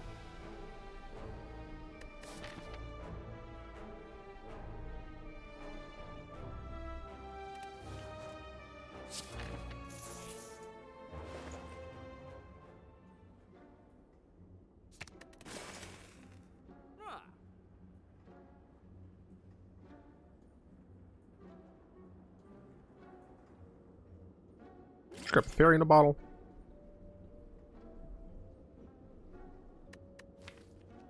Is there a card in my deck that I want an additional copy of?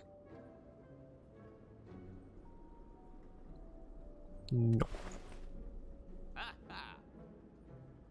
You like my haircut? Thanks. Weirdo!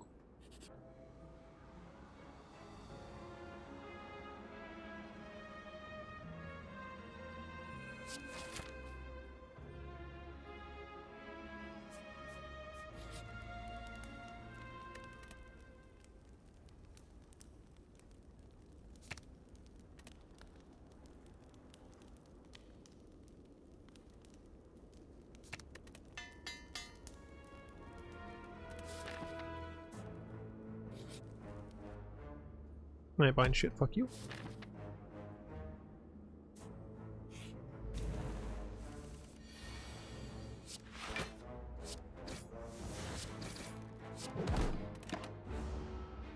Decent amount of damage on turn one.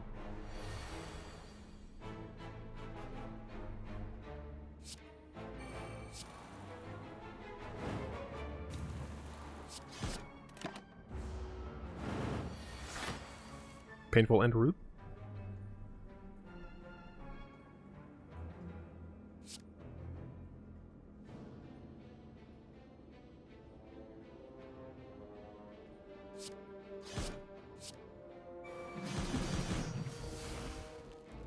Oh, fuck. I didn't realize that would count.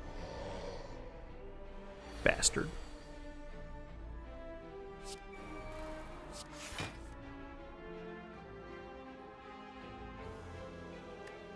It's a lot of damage.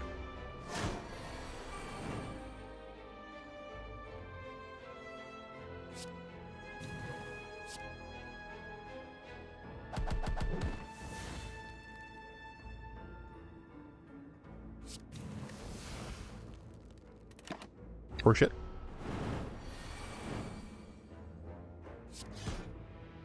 Right.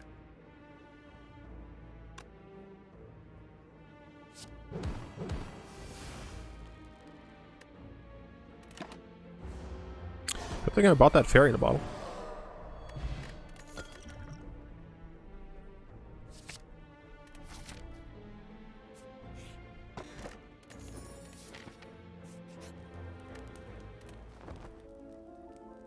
Thank you, Regal Pillow.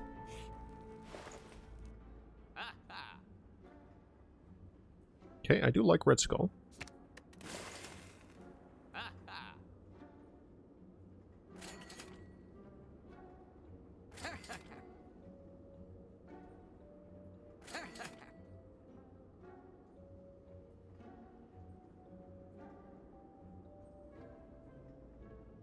I think I'm fine for that right now.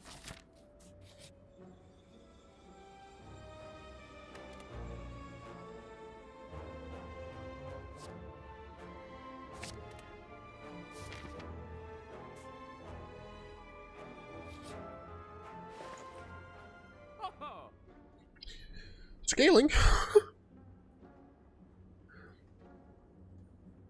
I mean, it is scaling.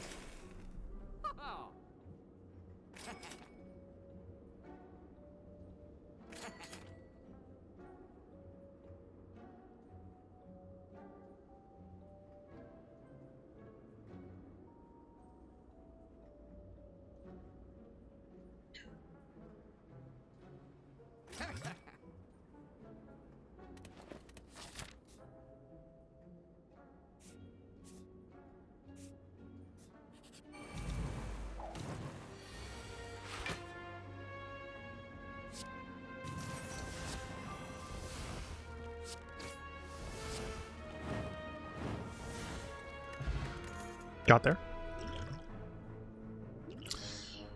I would like to use fruit juice, but I like can't though.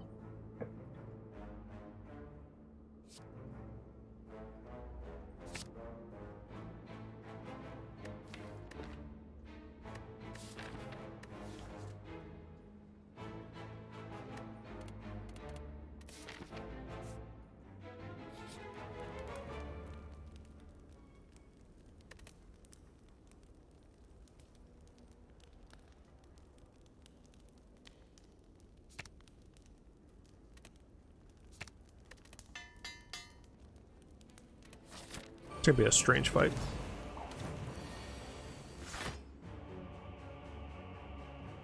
Or not.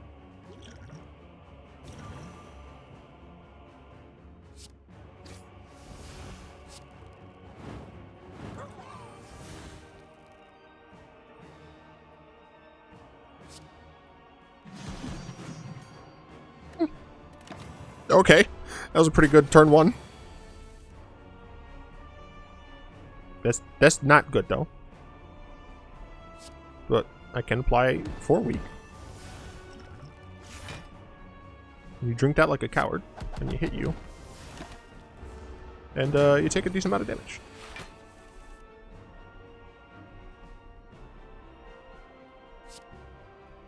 Get double uppercutted. Shrug everything off, everything's fine. Charge it to the credit card.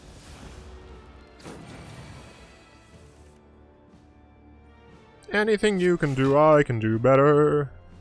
I can do anything better than you. Okay, they're dead. I can start playing my powers now. JK, I'm in immense danger. Ow.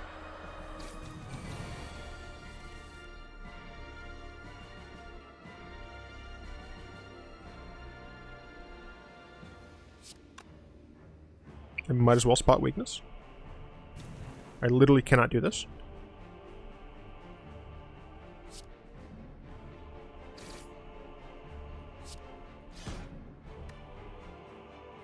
I literally cannot cast either of those. That's fine. Okay, I have to kill you this turn. Draw a card.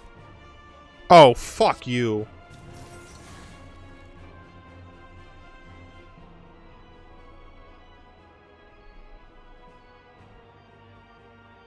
It's 21.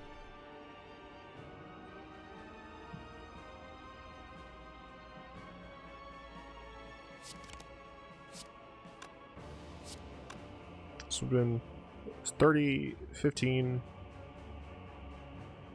So this would have been 44 damage. Twice. It's been 90 damage. I guess that still wouldn't have been enough. I still would have been a little bit off. No, because I could have just cast this twice. I'm fucking pissed. I could have just cast Tackle twice if I hadn't drawn this Void. What added a Void to my deck anyway?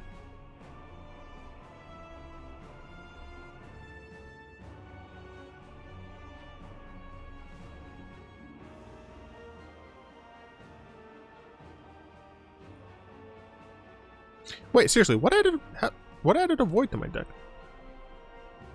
Boss added the Void. Oh. Dude, I'm so sad. Reset the turn?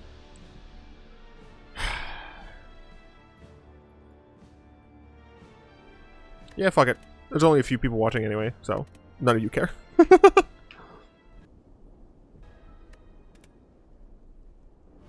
Okay, I am going to try to do everything the same. I will likely make some minor changes. Yeah, I think I did that.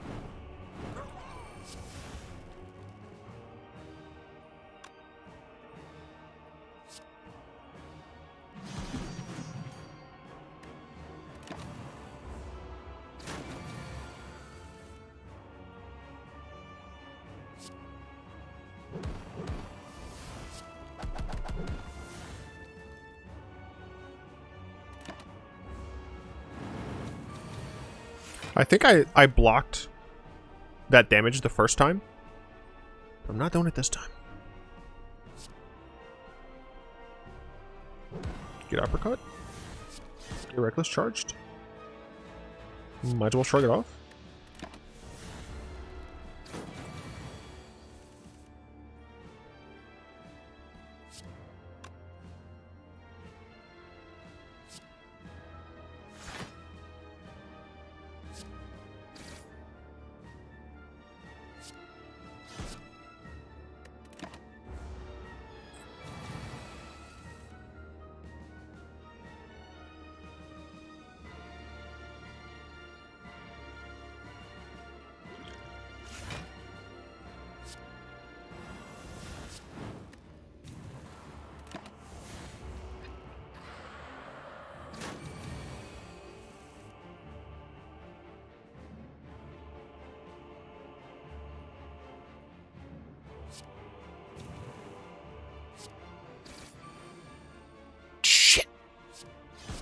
I fucked that up, but hopefully it's not going to matter.